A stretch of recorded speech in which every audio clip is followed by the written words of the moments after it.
मेरे college graduation के दिन एलिसिया ने मुझ पर 4,40,00,000 फेंके और मुझसे 3 साल की कॉन्ट्रैक्ट मैरिज अनुबंध विवाह में उसका पति बनने के लिए कहा। लेकिन उन 3 सालों ने मुझे हमारे बीच के समझौते को भुला दिया। आज आधी नींद में मैं उसके बिस्तर पर चढ़ गया, लेकिन उसने मुझे लात मारकर भगा दिया। और इसी तरह शरीर और आत्मा की यातनाओं से गुजरते हुए मैंने 2000 दिन और रातें बिताई। आज मैं बस अब और बर्दाश्त नहीं कर सका। एलिसिया, चलो तलाक ले लेते हैं। नाश्ते का खुशनुमा माहौल मेरे शब्दों के कारण पल भर में बर्फ की तरह ठंडा हो गया। क्या तुमने ये अच्छी तरह सोच लिया है? अगर तुम तलाक का प्रस्ताव दे रहे हो तो तुम्हें मुझे 4 मिलियन का मुआवजा देना होगा। अगर तुम मुझे 4 मिलियन नहीं दे सकते तो मैं तुम्हें जेल भेज दूंगी। एलिसिया के लहजे में धमकी की झलक थी। वो अभी तलाक नहीं चाहती थी। 3 सालों ने उसे लेंडर नाम के लड़के की आदत डाल दी थी। मैंने मुस्कुराकर सिर हिलाया। चलो तलाक लेते हैं। अगर हम उसके वापस आने तक इंतजार करेंगे तो ये अच्छा नहीं होगा। इन 3 सालों में मेरा ख्याल रखने के लिए तुम्हारा शुक्रिया। मैं 1 साल के भीतर तुम्हारे 4 मिलियन चुकाने का कोई रास्ता निकाल लूंगा। क्या तुम्हारे पास आज समय है? चलो आज दोपहर को ही तलाक की प्रक्रिया पूरी कर लेते हैं। उसके घमंडी स्वभाव ने एलिसिया को मुझे दूसरा मौका देने से रोक दिया और हमें दोपहर तक का इंतजार भी नहीं करना पड़ा। सिविल रजिस्ट्री कार्यालय खुलने के 10 मिनट के भीतर हम बाहर आ गए। एलिसिया ने गाड़ी चलाते हुए मेरी तरफ एक नजर भी नहीं देखा। दरवाजे के बाहर खड़े होकर मेरी आंखों में कड़वाहट भर गई। उसने अभी 200 मीटर भी गाड़ी नहीं चलाई थी कि एक फोन कॉल ने एलिसिया को सड़क के किनारे गाड़ी रोकने पर मजबूर कर दिया। कॉल कनेक्ट होते ही एक जानी पहचानी लेकिन अजीब सी आवाज आई। एलिसिया, कल रात उसने तुम्हारा फोन क्यों उठाया? मैं बहुत खुश था और तुम्हें बताना चाहता था कि मैं जल्द ही देश वापस आ रहा हूं, लेकिन मेरे बोलने के बाद उसने मुझे बताया कि उसे मैसेज मिल गया है। क्या ऐसा हो सकता है कि तुम दोनों पहले से ही थॉर्न? कृपया अपने दिमाग की गंदगी अपने तक ही रखो। मैंने कल रात अपना फोन पहली मंजिल पर छोड़ दिया था।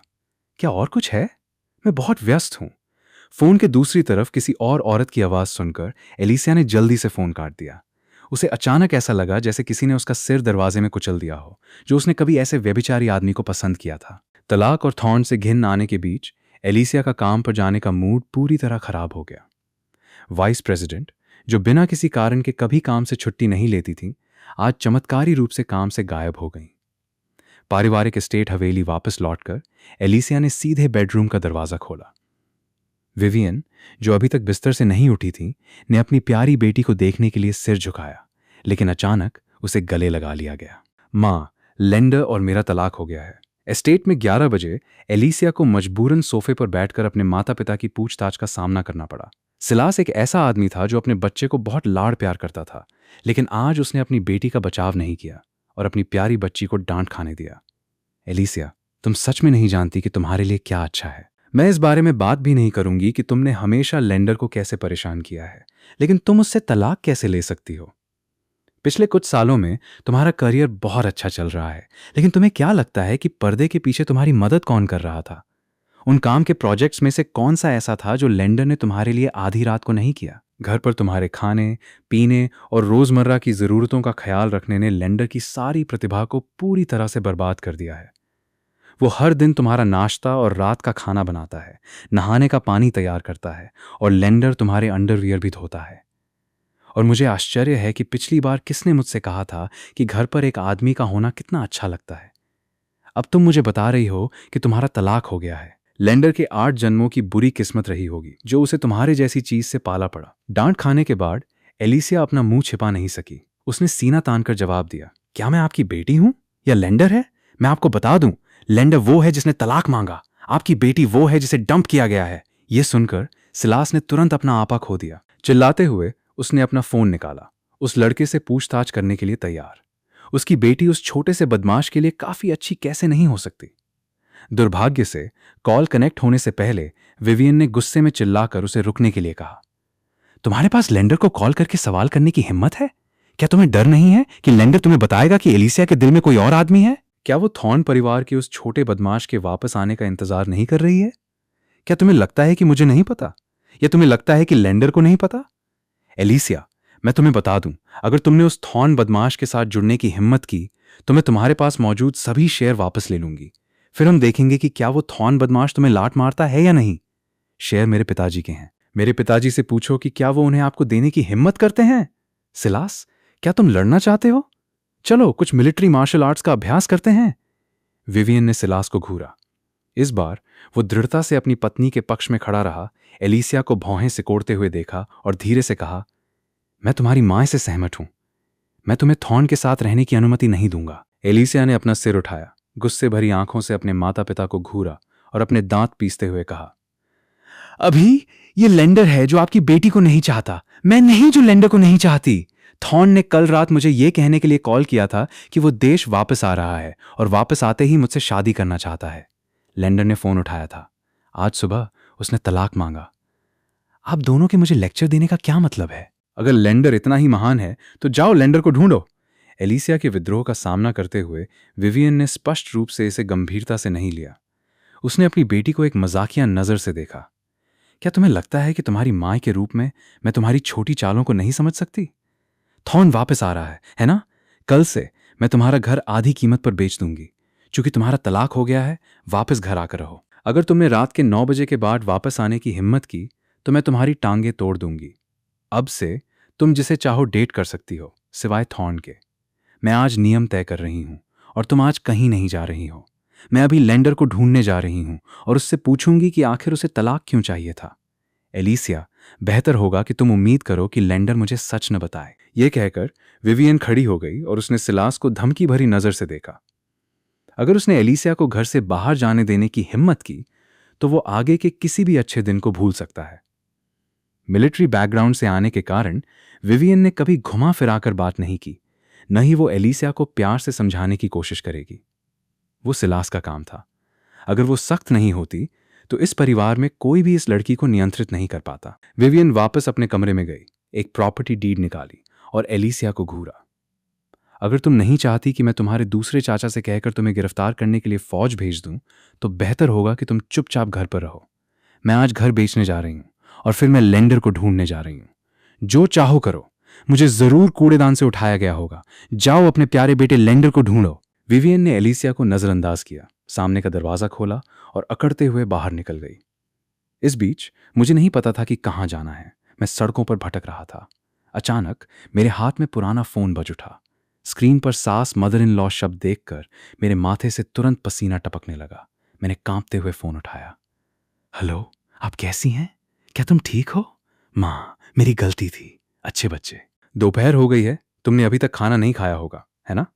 मैं पीपुल्स रेस्तरां में तुम्हारा इंतजार करूंगी, तुमसे एलिसिया से तुम्हारे तलाक के बारे में पूछने के लिए। मैं तुम्हें सिर्फ 10 मिनट दे रही हूं। अगर तुम नहीं आ सके तो तुम्हें पता है कि क्या होगा।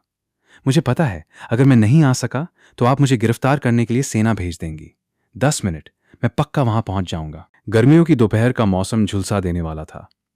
कैब न मिलने के कारण मैं पूरे रास्ते दौड़ते हुए गया। जब मैं प्राइवेट रूम में गया तो मेरी सास बस अपना फोन निकाल ही रही थी। ऐसा लग रहा था कि वो कॉल करने वाली हैं। विवियन ने मुझे हाँफते हुए देखा और हल्के से सिर हिलाया। बुरा नहीं है।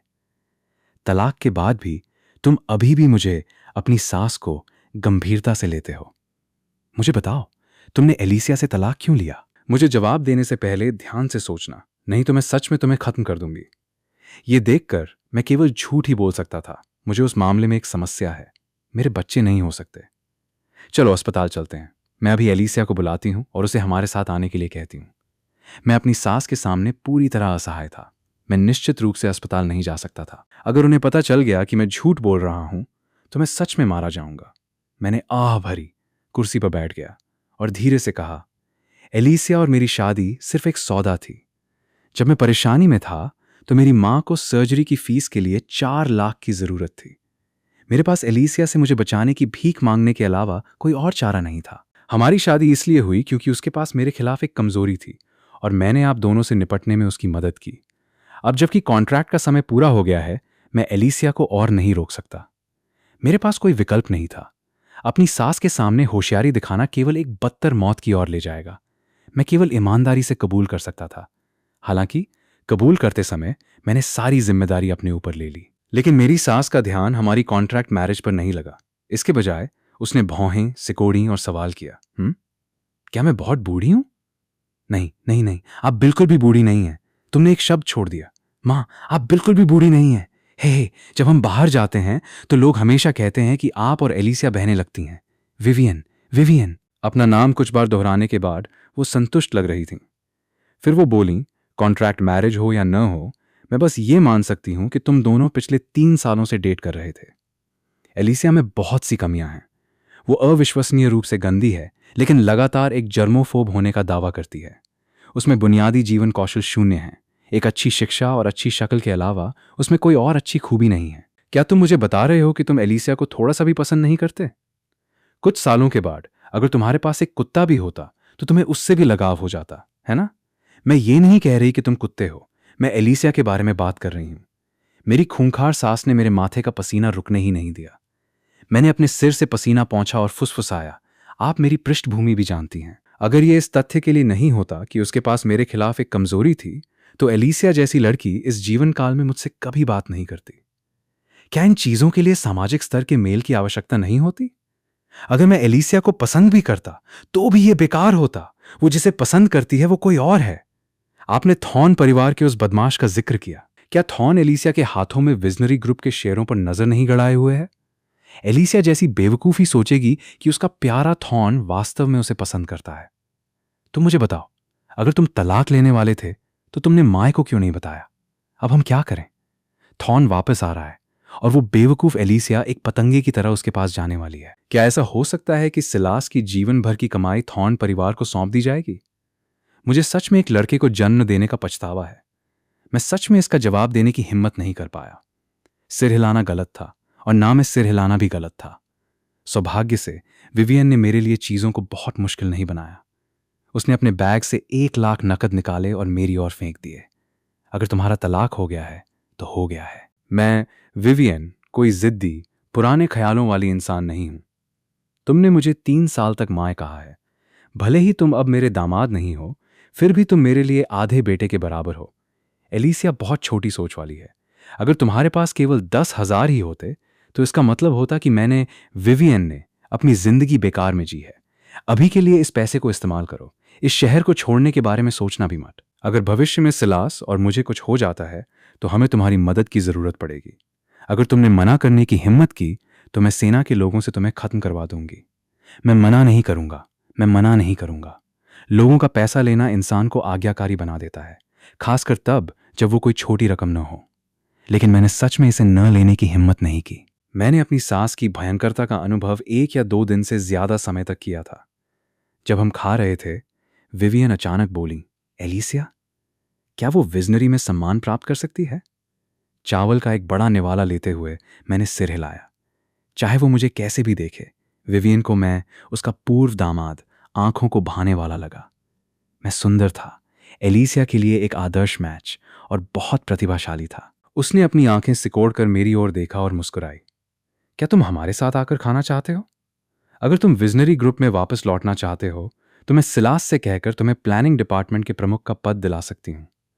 मैंने कड़वाहट से मुस्कुराते हुए सिर हिलाया। मां, कृपया मजाक न करें। अगर मैं विजनरी वापस गया तो एलिसिया सोचेगी कि मैं लगातार उसका पीछा कर रहा हूं। अब जबकि हमारा तलाक हो गया है तो थोड़ी दूरी बनाए रखना ही बेहतर है। इसके अलावा विजनरी के नियमित कर्मचारियों को एलिसिया के साथ मेरे रिश्ते के बारे में नहीं पता है, लेकिन ऊपरी प्रबंधन मुझसे मिल चुका है।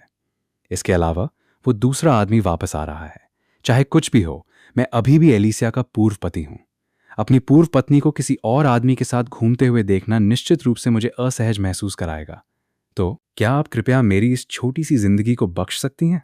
विवियन के चेहरे पर स्पष्ट रूप से निराशा थी। उसने धीरे से आह भरी। तुम अपनी हड्डियों में मौजूद उस सारे गौरव का इस्तेमाल हम पर करते हो, लेकिन तुमने उस छोटी बेवकूफ एलिसिया को इसका एक अंश भी दिखाने से बिल्कुल इनकार कर दिया। वो अभी भी मूर्खता से सोचती है कि तुम्हारी सारी क्षमताएं उसी ने सिखाई हैं। क्योंकि तुम इस पर जोर दे रहे हो, मैं तुम्हें मजबूर नहीं करूंगी। लेकिन अब जब तुम्हारा और एलिसिया का तलाक हो गया है तो दोबारा शादी करने में जल्दबाजी मत करना। अगर तुम्हें कोई लड़की पसंद आए तो माय को बताना। अगर नरमी से काम नहीं बना तो हम बस उसे पैसों से कुचल देंगे। मैं फिलहाल शॉर्ट टर्म में डेटिंग नहीं करूंगा। मैं पहले अपनी समस्याएं सुलझाऊंगा, फिर इस शहर में एक घर खरीदूंगा और उसके बाद डेटिंग के बारे में सोचूंगा। मां, मैं डेटिंग के बारे में सोचूंगा। आपको अब महाजोंग खेलने जाना चाहिए। यह पहले से ही आंटी बीट्राइस का चौथा कॉल है। जैसे ही मैंने बात की, विवियन का फोन बज उठा।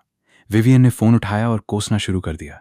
जल्दी जल्दी जल्दी, तुम मुझे मौत के घाट उतार दोगी। मैं बस अपने दामाद के साथ खाना खा रही हूं और तुम मुझे जल्दी कर रही हो।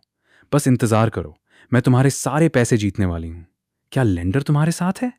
उसे भी साथ ले आना। वो बहुत अच्छा खाना पकाता है। बेशम, मेरे दामाद को फुसलाना बंद करो। बाहर बहुत सारे आवारा कुत्ते हैं। लेंडर, तुम्हारी आंटी बीट्राइस पूछ रही हैं कि क्या तुम जाना चाहते हो? नहीं नहीं आंटी बीट्राइस, मुझे आज दोपहर को कुछ काम है। मुझे एलिसिया के लिए ग्रॉसरी खरीदने जाना है। यहां तक बोलते बोलते मैं अचानक जम गया। तो आदतें वास्तव में बन जाती हैं। फोन पर उस परिष्कृत महिला ने अपने दांत पीसे और गुस्से में चिल्लाई, विवियन, यहां आओ और अपनी मौत को स्वीकार करो। मेरी खूंखार सांस एक बहुत ही लो प्रोफाइल ऑडी A6 चलाकर वहां से चली गई। एक बार फिर सड़क पर वापस, मेरे चेहरे पर कड़वाहट थी। फिर मैंने अपनी मुट्ठी भींच ली। एक नई जिंदगी शुरू होने वाली थी। कुछ सिगरेट खरीदने का समय आ गया था। मेरी मानसिकता अपेक्षाकृत आशावादी थी। सिगरेट का एक पैकेट खरीदने के बाद मैं एक घर की तलाश में शहर के मध्य क्षेत्र में गया। मैंने आखिरकार एक अपेक्षाकृत महंगा टॉप फ्लोर डुप्लेक्स अपार्टमेंट चुना। 4 मिलियन का कर्ज सिर्फ किफायत से रहकर नहीं चुकाया जा सकता था। कर्ज चुकाने के लिए केवल बचत पर निर्भर रहना पर्याप्त नहीं था। दूसरी तरफ एलिसिया पहले ही टूटने की कगार पर थी। उसका घर बिक चुका था। उसकी मां ने उसे यूं ही बता दिया था कि वो आंटी बीट्राइस के साथ महाजोंग खेलते हुए घर हार गई है, और अगर उसे कोई शिकायत है तो वो आंटी बीट्राइस के पास जा सकती है। इस बड़ी बुजुर्ग की ओर, जिसने एलिसिया को बचपन से बहन कहने के लिए मजबूर किया था, एलिसिया हमेशा दूर रहने की नीति बनाए रखती थी। ये असभ्य बुजुर्ग उसके पीछे भागती थी, पूछती थी कि उसकी स्टैमिना कैसी है, जिससे मासूम एलिसिया को समझ नहीं आता था कि क्या जवाब दे। उस संबंध में एलिसिया एक कोरे कागज की तरह पवित्र थी। अभी एलिसिया अपने बिस्तर के सामने स्तब्ध बैठी थी। क्या वो वास्तव में थॉर्न को पसंद करती थी, या उसने बस उसे एक आध्यात्मिक स्तंभ के रूप में माना था? वो कई सालों से विदेश में थी और समय ने वास्तव में सब कुछ धुंधला कर दिया था। जब उनकी नई नई शादी हुई थी तो एक विदेशी कॉल देर रात तक चलती थी। जैसे जैसे समय बीता, देर रात सिकुड़कर 1 घंटे की रह गई। अंततः कॉल सिर्फ इसलिए खत्म हो जाती थी क्योंकि मैं चिल्लाता था कि खाने का समय हो गया है। मैं महीने के उसके सबसे कठिन दिनों के दौरान उसके लिए फिश हेड और टोफू सूप या शायद पॉर्क रिब सूप पकाने के लिए जल्दी उठता था। मैं कंपनी में ले जाने के लिए उसके लिए थर्म्स में अदरक और गोजी बेरी का पानी तैयार करता था। एक पल में एलिसिया ने खुद को खोया हुआ महसूस किया। उसके दिमाग में थॉर्न की छवि धुंधली होती गई, जबकि मेरा चेहरा और साफ होता गया। एलिसिया ये एहसास बर्दाश्त नहीं कर सकी। वो थी जिसे मैंने डंप किया था। उसने खुद को ऐसी परिस्थितियों में इस आदमी के बारे में सोचने की अनुमति देने से इनकार कर दिया। ऐसा महसूस करते हुए जैसे वो ढहने वाली है, एलिसिया ने अपनी चाबियां और फोन पकड़ा और घर से बाहर भाग गई। बार के अंदर एलिसिया ने अपरिचित माहौल को देखा। उसने अपनी हिम्मत जुटाई और इस जगह में प्रवेश किया जहां वो पहले कभी नहीं गई थी, और अपने दिल में गहराई से इसका विरोध करती थी। लेकिन उसे अपनी भड़ास निकालने की जरूरत थी। एलिसिया ने ज्यादा से ज्यादा शराब पी और ज्यादा गुस्सा होती गई। वो इतनी निराशाजनक रूप से उस लेंडर के बारे में कैसे सोच सकती थी? थोड़ा बेहतर पकाने, कमरे को साफ सुथरा रखने, कपड़े साफ धोने, थोड़ा होशियार होने और थोड़ा ज्यादा सुंदर दिखने के अलावा उसमें और क्या खूबियां थीं? सबसे महत्वपूर्ण बात यह थी कि इस आदमी ने वास्तव में तलाक लाने और महान एलिसिया को डंप करने की हिम्मत की। नशे में धुत एलिसिया को यह एहसास नहीं हुआ कि थॉर्न नाम अभी उसके दिमाग में मौजूद ही नहीं था। शराब इंसान को नशा नहीं कराती, इंसान खुद को नशा कराता है। हेलो ब्यूटीफुल, क्या आप मुझे आपको एक ड्रिंक पिलाने का मौका दे सकती हैं? उसे याद नहीं था कि यह कौन सा नंबर का आदमी था जो उस पर डोरे डालने आया था। एलिसिया बस अकेले चुपचाप अपनी शराब पीना चाहती थी। अपना सिर घुमाकर उसने उसकी ओर देखा। एक आदमी जो लगभग 40 साल का था, सिर से पैर तक डिजाइनर ब्रांड पहने हुए था। एलिसिया ने बिना पूछे ही ठंडेपन से जवाब दिया, मेरी सालाना सैलरी 6 आंकड़ों 6 फिगर में है। मेरे पास 1 मिलियन से ज्यादा की घड़ी है। मेरे उच्च सरकारी पदों पर रिश्तेदार हैं। क्या मैं ऐसी दिखती हूं कि मुझे तुम्हारी एक गिलास शराब की कमी है? अधेड़ उम्र का आदमी मुस्कुराया और जाने के लिए मुड़ा। उसके लहजे से वो समझ सकता था कि यह महिला उससे पूछ नहीं रही थी, बल्कि उसे बता रही थी कि उसके पास वो सब कुछ है जिसका वो दावा करता है। जैसे ही एलिसिया उठने और जाने की तैयारी कर रही थी, एक और युवक उस पर डोरे डालने आ गया। मुझे थोड़ी इज्जत दो, मेरे दोस्त वहां देख रहे हैं। इधर आओ और एक ड्रिंक लो। अकेले रहना बहुत अकेलापन है। तुम्हारे पैर बहुत अच्छे हैं बहन। अगर तुम्हारा छोटा भाई उन्हें छुए तो तुम्हें बुरा नहीं लगेगा, है ना? दफा हो जाओ। एलिसिया ने अपने ग्लास की शराब उस उपद्रवी के चेहरे पर फेंक दी। अधेड़ उम्र का अंकल, जो दूर जाने की तैयारी कर रहा था, मुड़ा और कुछ दूरी पर बैठ गया। ऐसा लग रहा था कि वो सुंदरता को बचाने वाले नायक की भूमिका निभाने के अवसर की प्रतीक्षा कर रहा है। पूरी तरह से अपनी इज्जत खोने के बाद युवक ने अब दिखावा करने की जहमत नहीं उठाई। अपने दांत पीसते हुए उसने उसे एक कुतिया कहा और शारीरिक रूप से हमला करने के लिए अपना हाथ उठाया, लेकिन उसका हाथ कभी नीचे नहीं गिरा। उसकी कलाई किसी ने पकड़ ली थी। युवक के बगल में एक मोटा नौजवान आ गया। डेक्लिन, यहां तमाशा कर रहे हो? क्या तुम चाहते हो कि तुम्हें बाहर फेंक दिया जाए? हर कोई ऐसा नहीं होता जिसे तुम छू सको, समझे? दूर डेक्लिन के दोस्तों ने भी यहां हो रहे हंगामे पर ध्यान दिया और चलकर आने के लिए खड़े हो गए, लेकिन मोटे नौजवान ने उनकी तरफ देखा भी नहीं। उसने डेक्लिन का हाथ पकड़ा, उसे एक तरफ उछाल दिया और फिर एलिसिया की ओर देखकर धीरे से मुस्कुराया। भाभी, आप यहां अकेली क्यों आई? इस समय नशे में धुत एलिसिया ने भ्रमित आंखों से मोटे नौजवान को देखा, अपना सिर झुकाया और उत्सुकता से पूछा, लेंडर का छोटा भाई? उसका मुंह बोला भाई।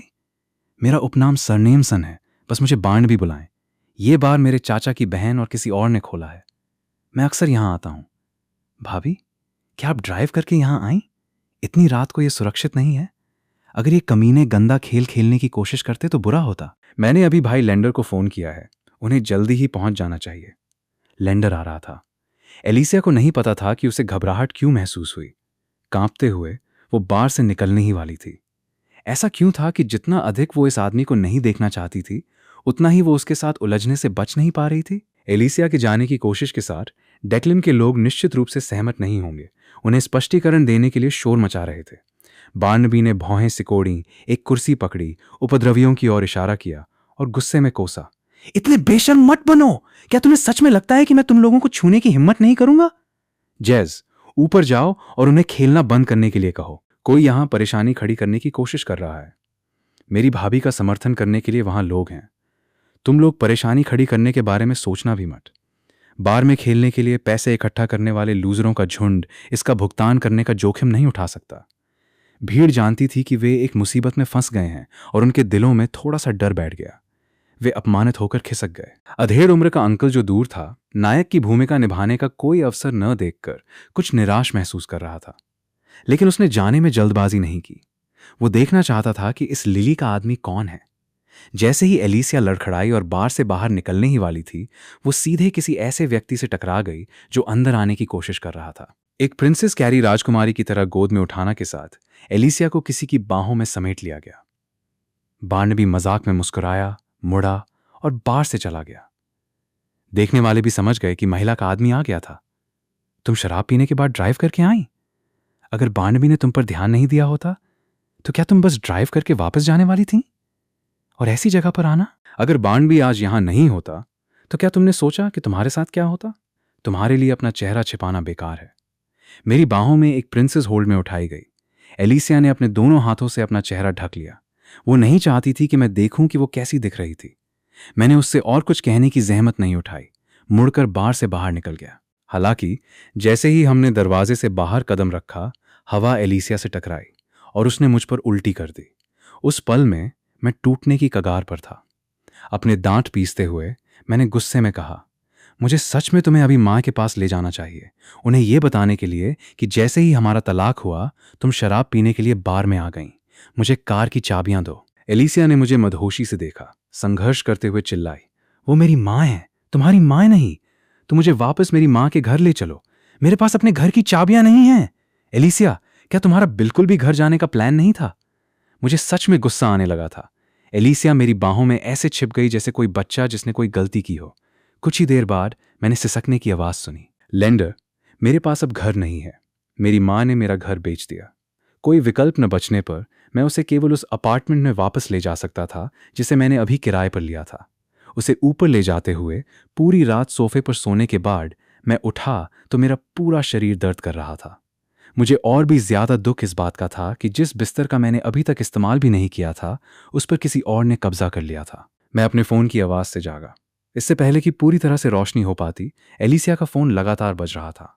नींद में फोन पकड़कर और कॉल का जवाब देते ही मेरा सामना विवियन की बौद्ध शेर की दहाड़ और स्नेही अभिवादन से हुआ। बस तुम्हारे वापस आने का इंतजार करो, छोटे बदमाश, मैं तुम्हें चीर कर रख दूंगी। मैंने तुम्हें अभी कहा था कि पूरी रात बाहर मत रहना और तुमने पहले ही दिन नियम तोड़ दिया। विवियन की उग्र दहाड़ खत्म होने तक सुनते हुए मैंने फुसफुसाया, माँ, मैं लेंडर बोल रहा हूं। एलिसिया मेरे साथ है। कॉल तुरंत काट दी गई।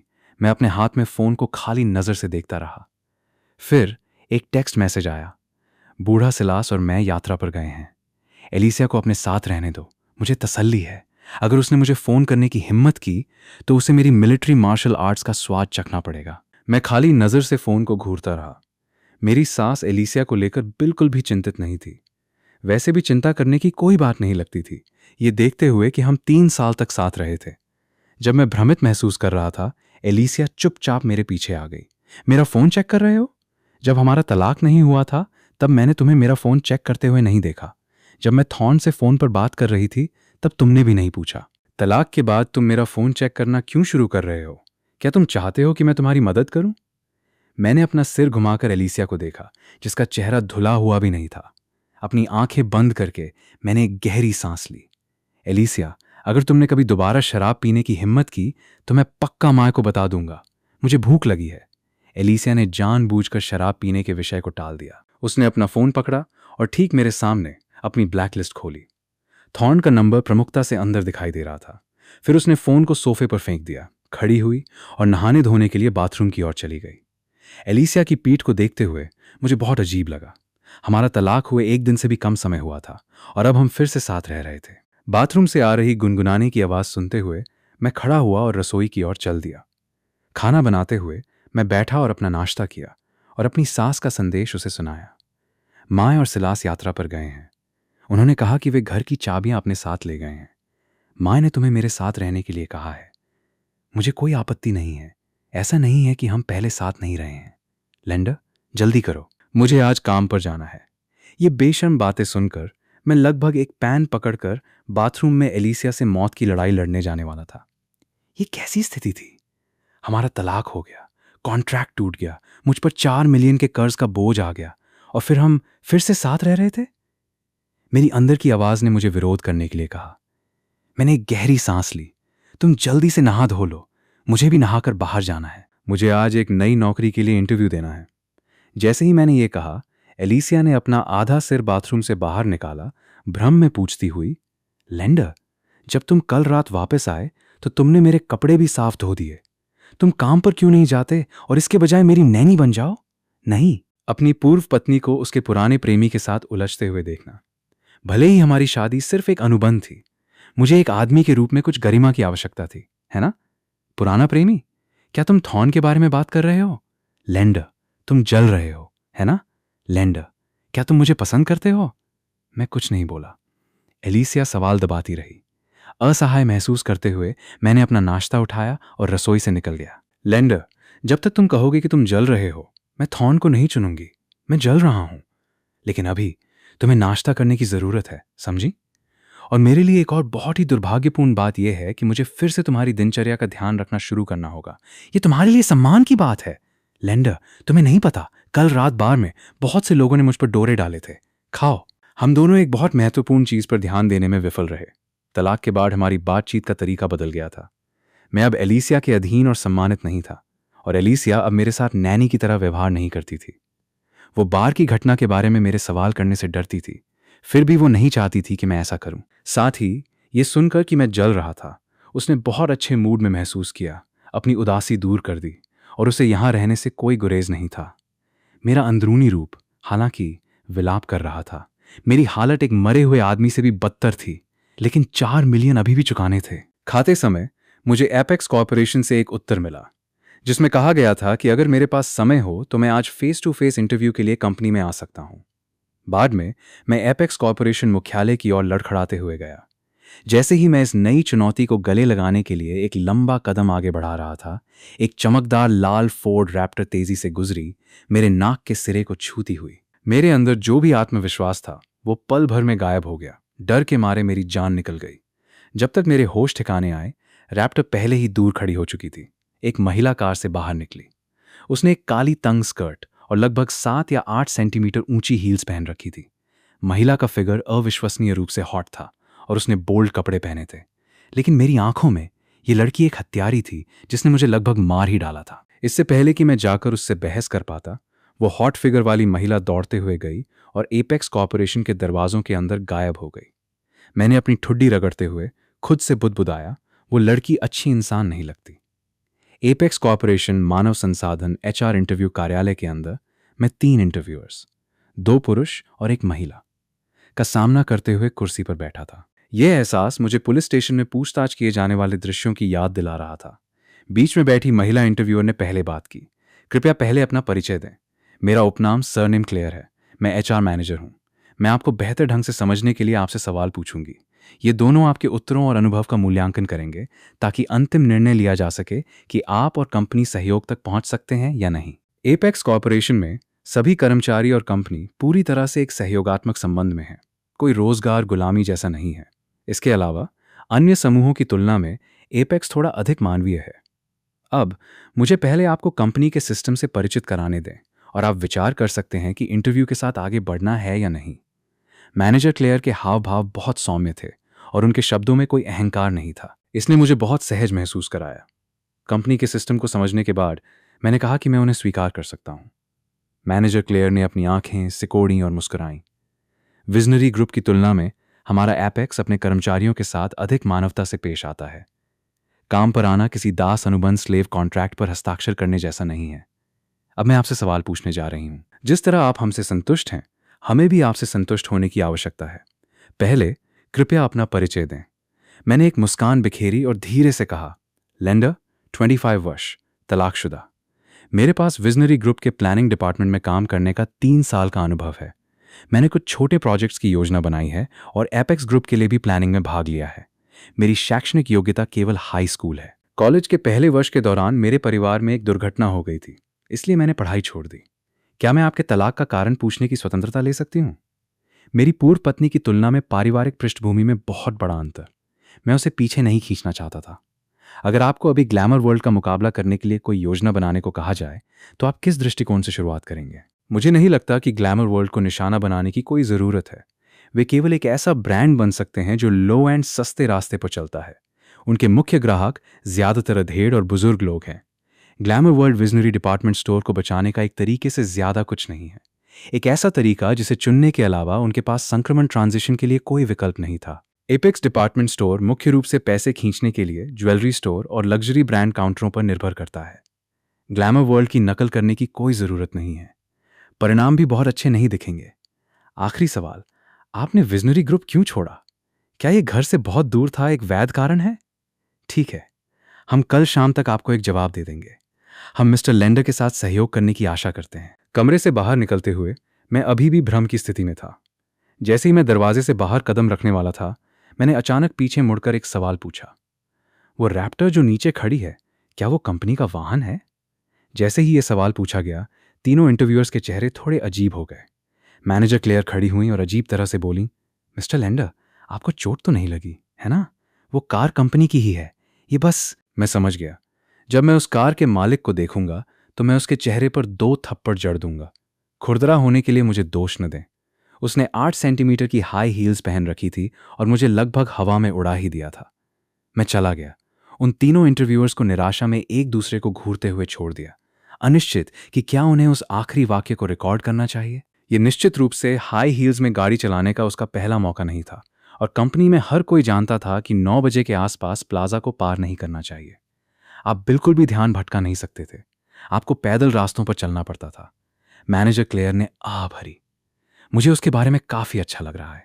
हम उसे ट्रायल रन के लिए रख सकते हैं। वैसे भी कंपनी का 1 महीने का प्रोबेशन पीरियड है और अनुबंध में यह उल्लेख किया जाएगा कि उसे उस महीने के भीतर बिना किसी कारण के बर्खास्त किया जा सकता है।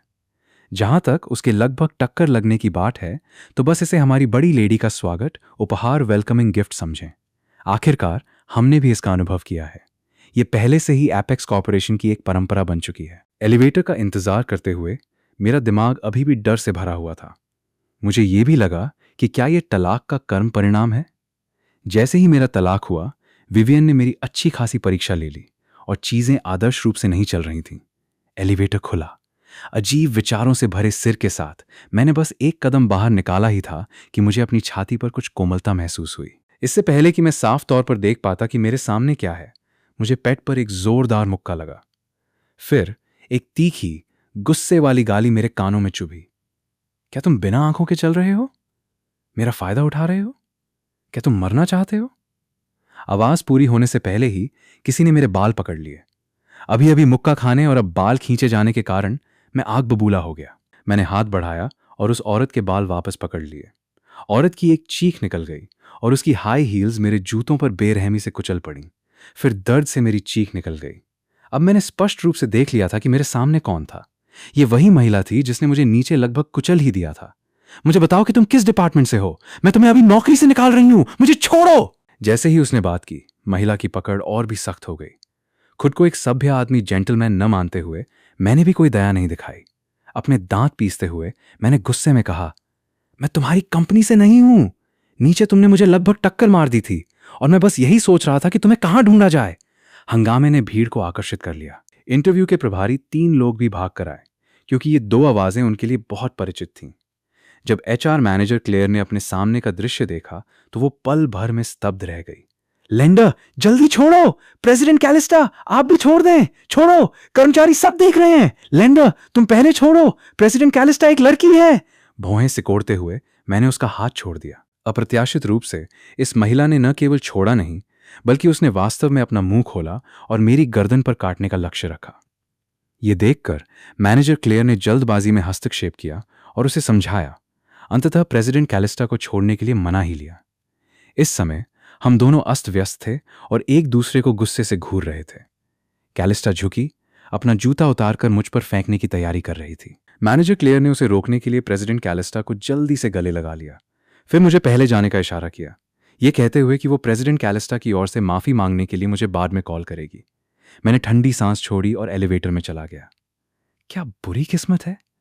कैलिस्टा ने अपने बाल सीधे किए और धीरे से पूछा, मैनेजर क्लेयर, आप इस व्यक्ति को जानती हैं? मैनेजर क्लेयर ने कैलिस्टा की स्कर्ट को ठीक करने में मदद की और धीरे से जवाब दिया, प्रेसिडेंट कैलिस्टा, वो आज एक इंटरव्यू के लिए आया था। नीचे अभी अभी वो लगभग आपसे टकरा ही गया था। मुझे पता है, सुंदर लड़कों को देखकर मुझे बस चिढ़ होती है। मैं केवल देख सकती हूं लेकिन उन्हें खा नहीं सकती। अगर मैं उसे हवा में न उड़ा दूं तो उसे आसपास रखने का क्या मतलब है? इंटरव्यू ले रहे हो, उसे कल काम पर आने के लिए कहो। मेरे बाल पकड़ना और मेरा फायदा उठाना, देखते हैं मैं तुम्हारे साथ कैसे खेलती हूं। यह कहकर कैलिस्टा चली गई। जाते समय उसने अपनी स्कर्ट उठाई और उसके नीचे पहने सेफ्टी शॉर्ट्स को खींचा। भीड़ गुस्से में थी लेकिन बोलने की हिम्मत नहीं कर पाई।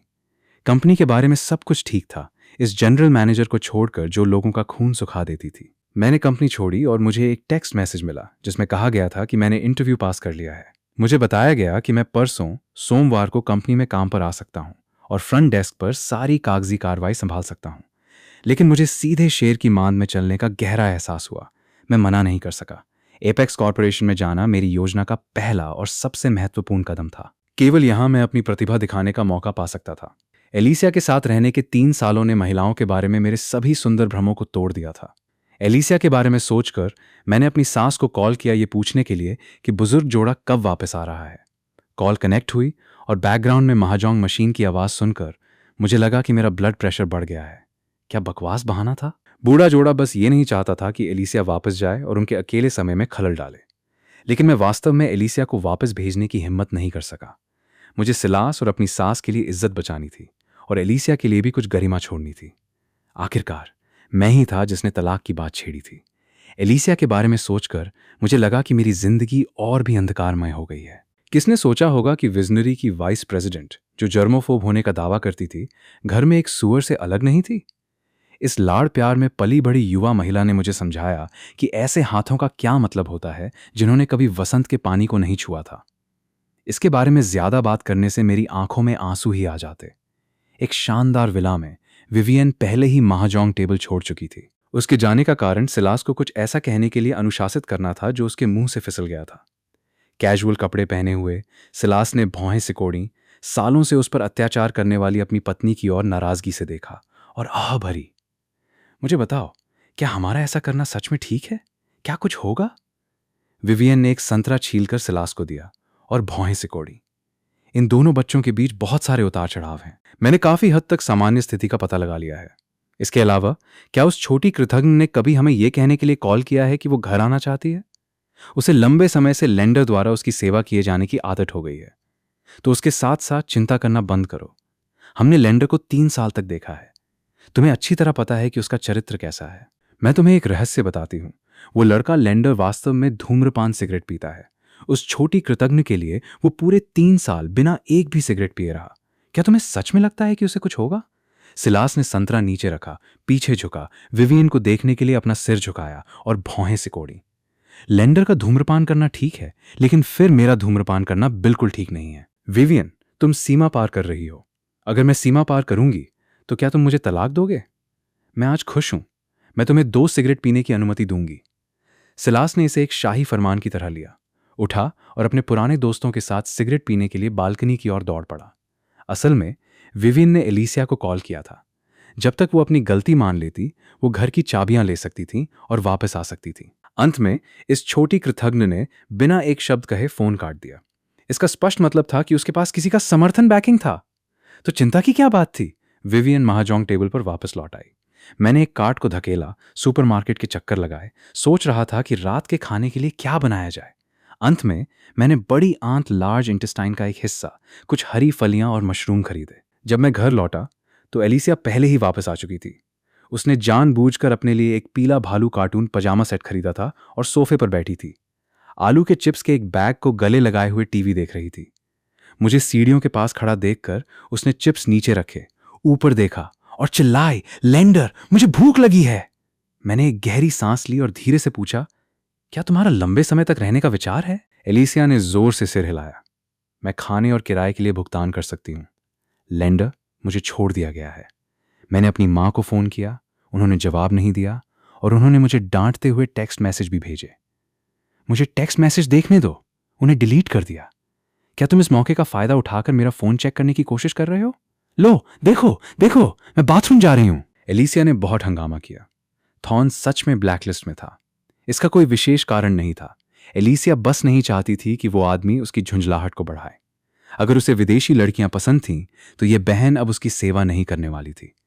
जब मैं सब्जियां धो रहा था, एलिसिया चुपके से रसोई में आ गई। अपने हाथों को पीठ के पीछे रखे हुए उसने उत्सुकता से सिंक में सामग्री सब्जियों को देखा और फुसफुसाई, ये सब मेरे पसंदीदा हैं। क्या तुम्हें डर नहीं था कि मैं आज वापस नहीं आऊंगी? मैंने सिर घुमाए बिना ही गंभीरता से सब्जियां धोना जारी रखा। धीरे से जवाब दिया, क्या तुम्हें रसोई की गंध नापसंद नहीं है? तुम अंदर चुपके से क्यों आई? मैं खाने में नखरे नहीं करता। अगर तुम वापस नहीं आती तो मैं भी इन्हें ही खाता। लेंडर, तुम बदल गए हो। वास्तव में पुरुष सभी चंचल होते हैं। हमारा तलाक हुए कुछ ही दिन हुए हैं और तुम मेरे प्रति इतने ठंडे हो गए हो। मत भूलो, ये बहन अभी भी तुम्हारी लेनदार क्रेडिटर है। पैसे दो, पैसे दो। अगर तुम खाने में नखरे नहीं करते तो तुमने केकड़े क्रैब्स क्यों नहीं खरीदे? एलिसिया हमेशा घर लाने और खाने के लिए बने बनाए केकड़े खरीदती थी। हमारी शादी के सालों के दौरान उसने और मैंने केवल एक बार बहस की थी। कारण यह था कि एलिसिया ने केकड़े खरीदे और मुझे उन्हें उबालने के लिए कहा।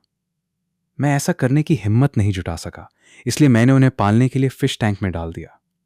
फिर अगले दिन मैंने देखा कि कैसे एलिसिया ने एक एक करके उबलते पानी के बर्तन में जीवित कूदते हुए केकड़ों को फेंक दिया। उसके बाद पूरी शाम मेरा चेहरा उतरा हुआ रहा। मैंने रात का खाना नहीं बनाया, न ही मैंने बर्तन धोए या रसोई साफ की। एलिसिया जानती थी कि उसने गलत बात कही थी। मैंने इसे दिल पर नहीं लिया, मुड़ा और रसोई से बाहर चला गया। ठीक जब एलिसिया ने सोचा कि मैं फिर से हड़ताल पर जा रहा हूं, मैं दही का एक डिब्बा पकड़े हुए वापस आया। बाहर जाओ और इसे पीने के लिए सोफे पर बैठो। यहां मुझे परेशान करना बंद करो। तलाकशुदा मैं एलिसिया के प्रति अत्यधिक सम्मानजनक नहीं होने वाला था। मेरे स्वभाव में महिलाओं की चापलूसी करने की प्रवृत्ति नहीं थी। हर कोई समान है, कोई ऊंच नीच नहीं है, भले ही वो अब लेनदार थी। लेकिन एलिसिया नहीं गई। उसे नहीं पता था कि जब उसने कहा कि मैं बदल गया हूं तो वो भी बदल गई थी। शायद हम दोनों के बीच का रिश्ता बदल गया था। हम अब पति पत्नी नहीं थे। बड़ी आंतें, लार्ज इंटेस्टाइन्स अधिक मिर्च डालने पर बेहतर स्वाद देती हैं। क्या तुम भूल गई हो कि रात के 2 बजे जब तुम बिस्तर में दर्द से लगभग मर ही रही थी और हमने आधी रात अस्पताल में करवटें बदलते हुए बिताई थी? वो हमारी शादी के दूसरे वर्ष के दौरान की बात है। सर्दियों में एलिसिया उबली हुई मछली खाने के लिए जोर दे रही थी और सबसे तीखी वाली चाहती थी। फिर आधी रात को एलिसिया को अस्पताल ले जाया गया। डॉक्टर का निदान आंतों की ऐंठन इंटेस्टाइनल स्पाज्म था। एंटीस्पास्मोडिक इंजेक्शन बेकार थे, आईवी ड्रिप बेकार थे। अंत में कोई अन्य विकल्प न होने पर मैं केवल एलिसिया को पानी पिलाता रहा। मैं पूरी रात उसके बिस्तर के पास रहा, जबकि एलिसिया पूरी रात अस्पताल के बिस्तर पर कराहती रही। क्योंकि एलिसिया अन्य मरीजों के आराम में खलल डाल रही थी, मेरा अस्पताल में लगभग शारीरिक झगड़ा हो गया था। एलिसिया को भी यह घटना याद थी। पहले उसने सोचा कि मैंने जो किया वो अपेक्षित था, लेकिन अब इसके बारे में सोचकर यह शायद एक छोटी सी खुशी भी थी। आखिरकार ये सिर्फ एक कॉन्ट्रैक्ट मैरिज थी। तो थोड़ा कम डालना, आंच थोड़ी तेज कर दो। क्या सूप है? Egg drop soup. मिस, अगर बहुत परेशानी न हो तो क्या आप कृपया कटोरे और चॉपस्टिक्स ला सकती हैं? ठीक है, खोजा यूनक लेंडर। जैसे ही एलिसिया रसोई से बाहर निकली, मैं मुस्कुराए बिना नहीं रह सका। रात के खाने में 3 व्यंजन और एक सूप शामिल था। अगर एलिसिया यहां नहीं होती तो शायद मैंने पकाने की जहमत भी नहीं उठाई होती। डाइनिंग टेबल पर एलिसिया या मैंने किसी ने बात नहीं की। हमने चुपचाप खाना खाया, जैसे कि उन 3 सालों के जीवन में वापस आ गए हों। भोजन के बाद मैंने कटोरे और चॉपस्टिक साफ किए और एलिसिया ने उन्हें धोने में सक्रिय रूप से मदद की। मैं सोफे पर लौटा और अपना लैपटॉप निकाला, पढ़ाई के लिए तैयार होने लगा। तभी एलिसिया आ गई। उसने कैजुअल कपड़ों का एक सेट पहन लिया था। खोजा लेंडर, क्या तुम सैर के लिए नीचे जाना चाहते हो? ये राजकुमारी तुम्हें मेरे साथ चलने का मौका दे रही है। नहीं लेंडर, चलो बाहर चलते हैं, मैं टहलना चाहती हूं। नहीं, मेरे पास देखने के लिए चीजें हैं। एलिसिया गुस्से में थी। उसने एक गहरी सांस ली, फिर मुझे खिलखिलाती मुस्कान के साथ देखा, एक मोहक नखरेबाज आवाज में पुकारती हुई, भाई लेंडर, मैं खाने के बाद नीचे टहलना चाहती हूं, चुप रहो। मेरे सीधे साधे आदमी स्ट्रेट मैन के बचाव एलिसिया के शारीरिक हमले को झेलने में विफल रहे, जिसमें जादुई कवच को भेदने की शक्ति भी प्रतीत होती थी। मैंने आत्मसमर्पण में अपने हाथ उठाए। हम नीचे गए। बिना मेकअप के एलिसिया बहुत सुंदर थी। उसकी गर्वित ऊंचाई और लंबी टांगों के साथ मिलकर वो जहां भी चलती थी एक दर्शनीय दृश्य होती थी। उसके बगल में खड़ा मेरी सुंदर विशेषताओं के साथ हम एक आदर्श मैच लग रहे थे। तुरंत पड़ोस का केंद्र बिंदु बन गए और कई नजरों को आकर्षित किया। बास्केटबॉल कोर्ट तक चलते हुए एलिसिया ने चिल्लाकर कहा कि वो और नहीं चल सकती और पानी खरीदने के लिए सुपरमार्केट जाना चाहती है। तुम क्या पीना चाहती हो? मैंने सुपरमार्केट की ओर देखा, फिर हमारी अपार्टमेंट बिल्डिंग की ओर वापस देखा और सिर हिलाते हुए कहा, मैं घर पहुंचकर पी लूंगा। एलिसिया ने कंजूस बड़बड़ाया और फिर सुपरमार्केट की ओर दौड़ पड़ी। वो लड़की कहाँ गई जिसने अभी कहा था कि वो और नहीं चल सकती? वहां खड़े होकर मैंने बास्केटबॉल कोर्ट की ओर देखा, सोच रहा था कि क्या मुझे जाकर खेलना चाहिए और कुछ व्यायाम करना चाहिए। संयोग से लगभग 20 साल के एक लड़के की टखने में मोच आ गई, जिससे फुल कोर्ट गेम में एक व्यक्ति कम हो गया। सभी की निगाहें मुझ पर पड़ी। उनमें से एक ने पूछा, क्या तुम थोड़ी देर के लिए आ सकते हो? कोई बाद में तुम्हारी जगह ले लेगा। लंबे समय से बास्केटबॉल नहीं छुआ था, मेरे हाथ थोड़े जंग खा चुके थे। 2 पास में गड़बड़ करने के बाद मुझे तिरस्कार की नजरों का सामना करना पड़ा। एक गर्वित व्यक्ति होने के नाते मैं इस तरह अपमानित होकर नहीं जा सकता था। मैंने अपनी जैकेट उतारी और कोर्ट पर वापस आ गया। गेंद मिलने के बाद मैंने हमला करने में जल्दबाजी नहीं की, बल्कि इसके बजाय अपनी लय तलाशी। जैसे जैसे पसीना टपकता गया, गेंद पर मेरी पकड़ बेहतर और बेहतर होती गई। लेअप्स, 3 पॉइंटर्स, स्टील्स, असिस्ट, रिबाउंडिंग को छोड़कर मैं अपनी चरम स्थिति पीक कंडीशन में पहुंच गया था। ठीक जब मैं थोड़ा आत्मसंतुष्ट महसूस कर रहा था, कोर्ट पर युवा लड़कों की शैली अचानक बदल गई। जैसे कि उन्हें चिकन के खून का इंजेक्शन लगाया गया हो, उनकी गति बढ़ गई और यहां तक कि स्लैम डंक भी हुए। जब मैं भ्रमित था, मैंने घायल लड़के को कोर्ट के बाहर खाली नजर से घूरते हुए देखा। मैंने अपना सिर घुमाया और देखा कि एलिसिया वापस आ गई थी। वो एक बेंच पर बैठी थी, अपना फोन पकड़े हुए और किसी से बात कर रही थी। मेरे पति को इन होम सेवाओं की आवश्यकता नहीं है, वो स्नैक्स नहीं खाते हैं। एलिसिया मासूम और गंभीर दिख रही थी। फोन के माध्यम से एक मोहक नखरेबाज आवाज आई, तो वो जंगली फूल भी नहीं खाएगा। दूसरी तरफ सन्नाटा छा गया। ऐसा लग रहा था कि इस बयान से उनका गर्व आहत हुआ है। व्यक्ति को खुद को समायोजित करने के लिए एक गहरी सांस लेते हुए सुना जा सकता था, छोटी बहन डरो मत, बड़ी बहन उसे आकर्षित करेगी। आंटी, आप बहुत आश्वस्त हैं। मेरे पति को केवल लंबी टांगों वाली लड़कियां पसंद हैं।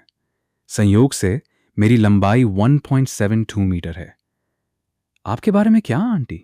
क्या आंटी सिरों से ऊपर हैं? कॉल कट गई। खेल भी समाप्त हो गया। इस आखिरी खिंचाव के दौरान मुझे पूरी तरह से कुचल दिया गया था। फिर कोर्ट पर हर किसी की चौकस नजरों के तहत मैं उस दुर्लभ सुंदरी के पास गया। पानी की एक बोतल लेकर मैंने अपना सिर पीछे झुकाया और उसे गटक लिया। फूल का पहले से ही एक मालिक है। मैंने उन बच्चों के विचारों को नजरअंदाज किया। एलिसिया के हाथ में फोन देखा और भ्रम में पूछा, मेरे लिए? एलिसिया ने मुस्कुराकर सिर हिलाया। उत्पीड़न कॉल, हैरासमेंट कॉल।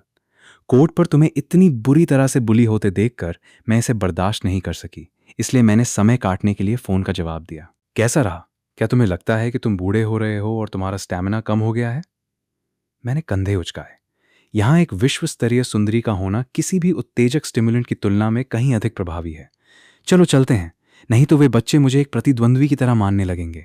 जैसे ही मेरे शब्द गिरे, पीछे से गेंद के उछलने की आवाज़ आई। जिस लड़के ने कई बार डंक किया था वो मेरे पीछे आया, ये कहते हुए कि वो 1-on-1 एक बनाम एक खेलना चाहता है। मैंने मना नहीं किया। परिणाम ये हुआ कि मैं पूरी तरह से अपमानित हुआ। युवक अब बहुत खुश था, ये सोचकर कि वो देवी का पक्ष जीत लेगा।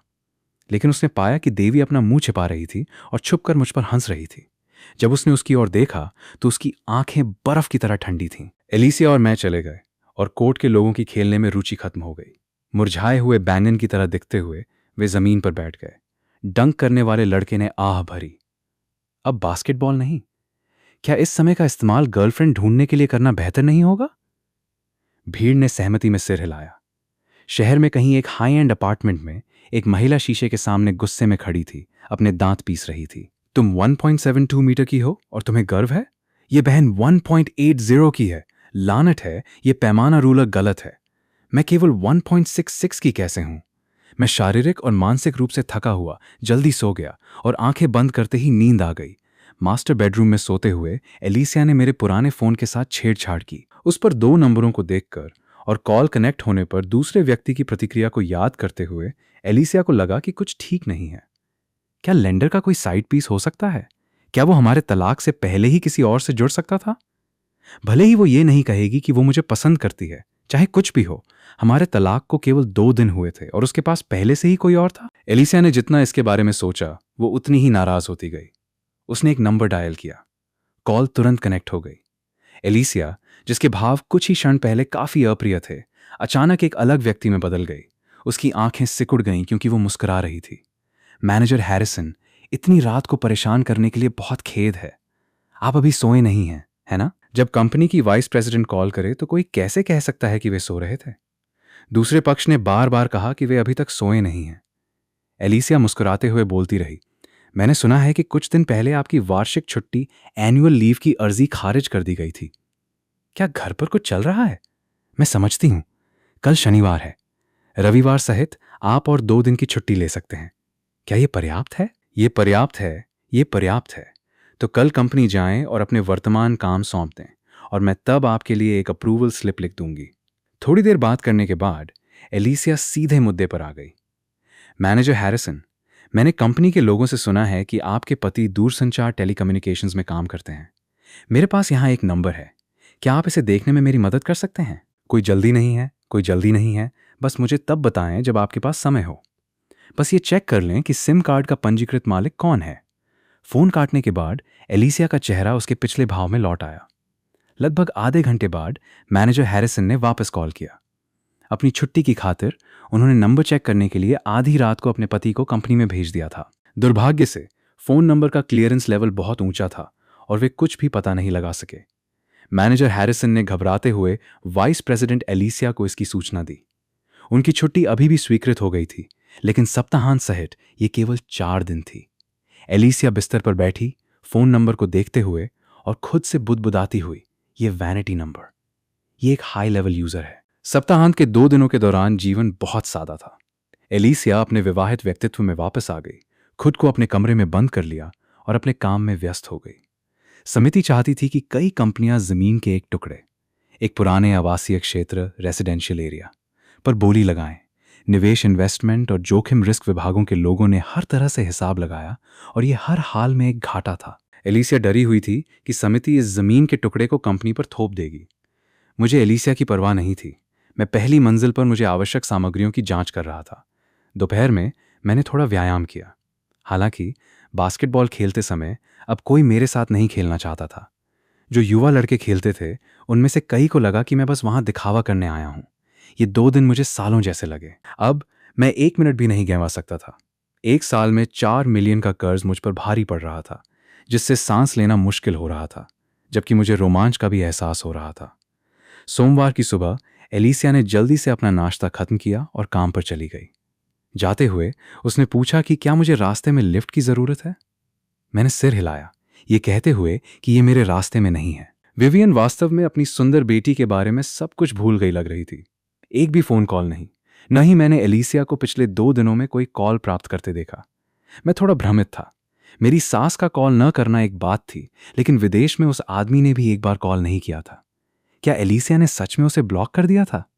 ये महिला किस तरह का स्टंट कर रही थी? उन्हें कम ही पता था, समुद्र के दूसरी तरफ एक बड़ा आदमी बिस्तर पर लेटा हुआ था, पूरी तरह से निराश महसूस कर रहा था, खाली नजर से घूर रहा था। उसे भी समझ नहीं आ रहा था कि एलिसिया क्या कर रही है। वो उसे बस ऐसे ही ब्लॉक कैसे कर सकती थी? जब उसने उसके असिस्टेंट को कॉल किया तो उसे जो जवाब मिला वो ये था कि युवा जोड़ा एलिसिया और उसका पति एक मेकअप हनीमून पर गए थे। थॉर्न गुस्से से लगभग बेहोश ही हो गया। एक बार जब वो देश लौट आएगा तो उसे पहले लेंडर से निपटना होगा, ये सोचकर कि उसने इस गंदे देहाती को खुद को हराने दिया। एक बार फिर कंपनी पहुंचकर मैंने अपना सबक सीख लिया था।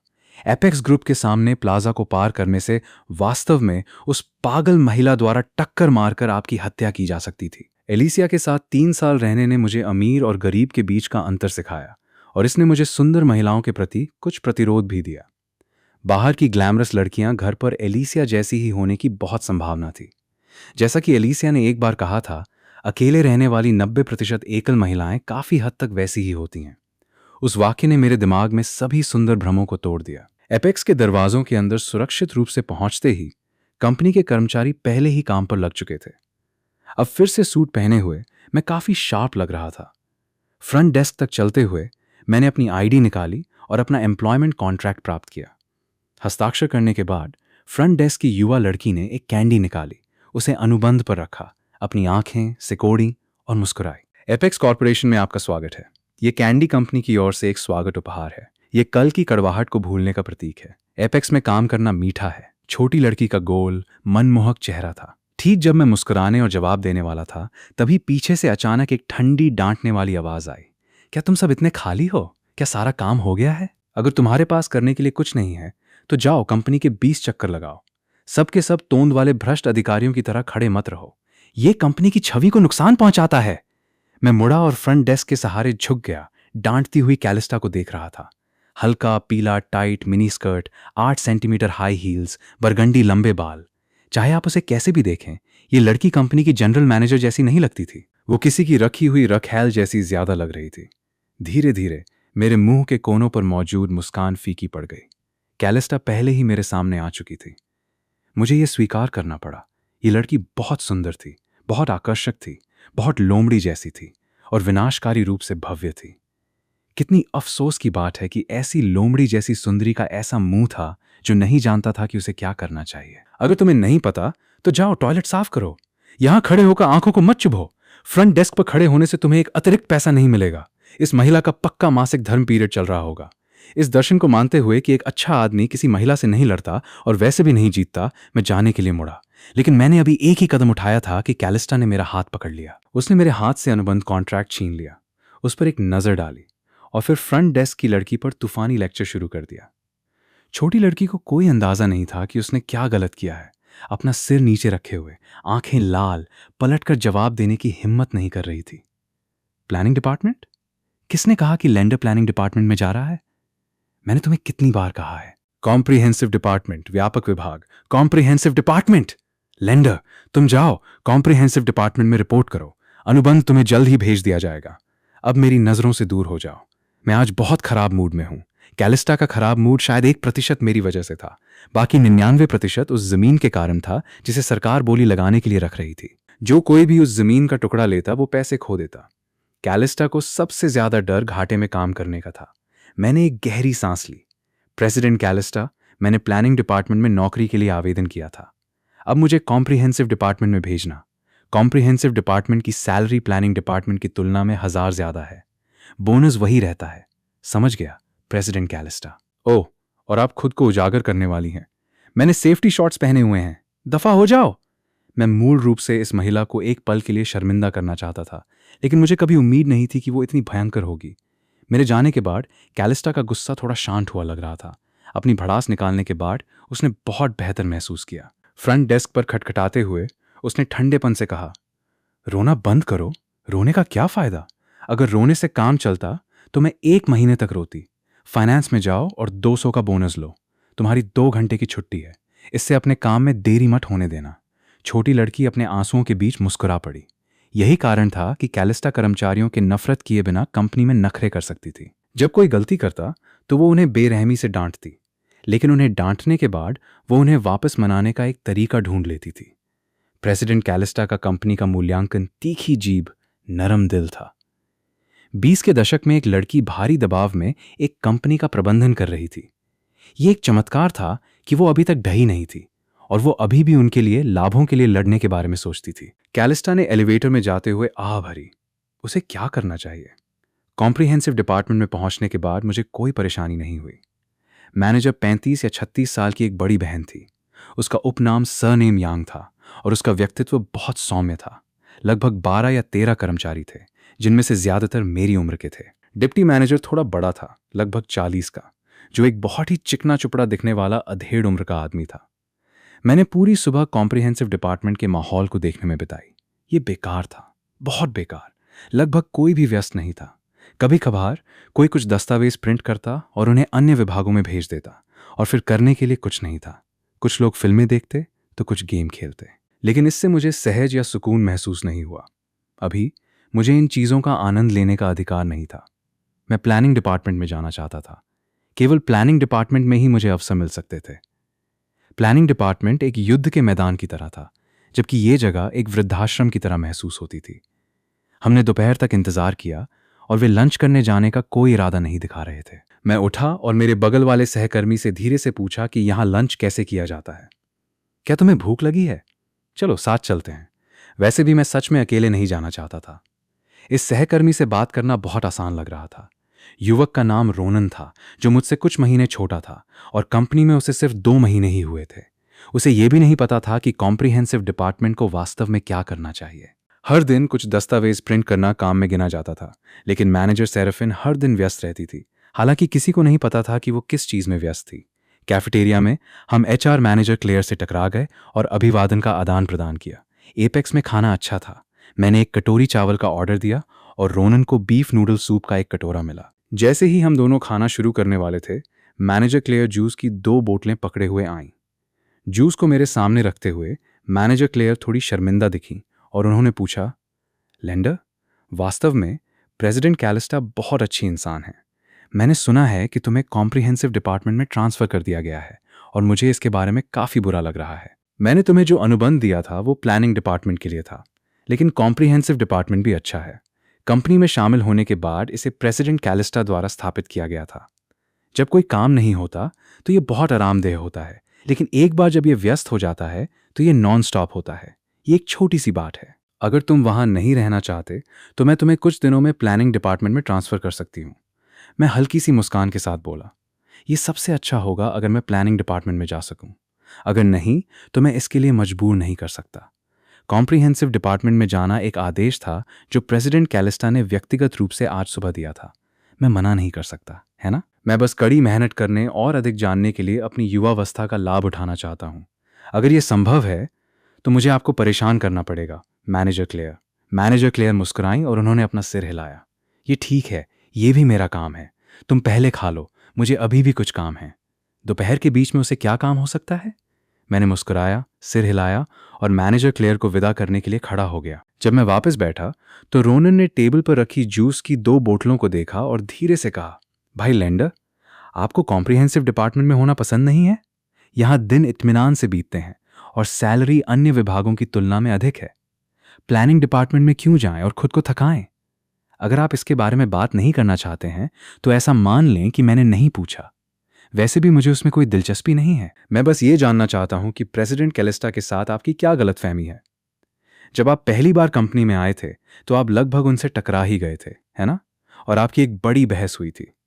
जब मेरे शब्द समाप्त हुए तो रोनन के चेहरे के भाव बदल गए। वो थोड़ा आगे झुका और फुसफुसाया, कुछ दिन पहले एलिवेटर के पास किसी का प्रेसिडेंट कैलिस्टा के साथ झगड़ा हो गया था। मैंने सुना है कि उन्होंने प्रेसिडेंट कैलिस्टा के बाल भी खींचे थे। भाई लेंडर, क्या वो आप हो सकते हैं? अगर तुम उस बारे में बात कर रहे हो जो शुक्रवार को हुआ था तो वो शायद मैं ही था। हाँ, गपशप करना बंद करो, अपना खाना खाओ। भाई लेंडर, आप एक सच्चे नायक हीरो हैं।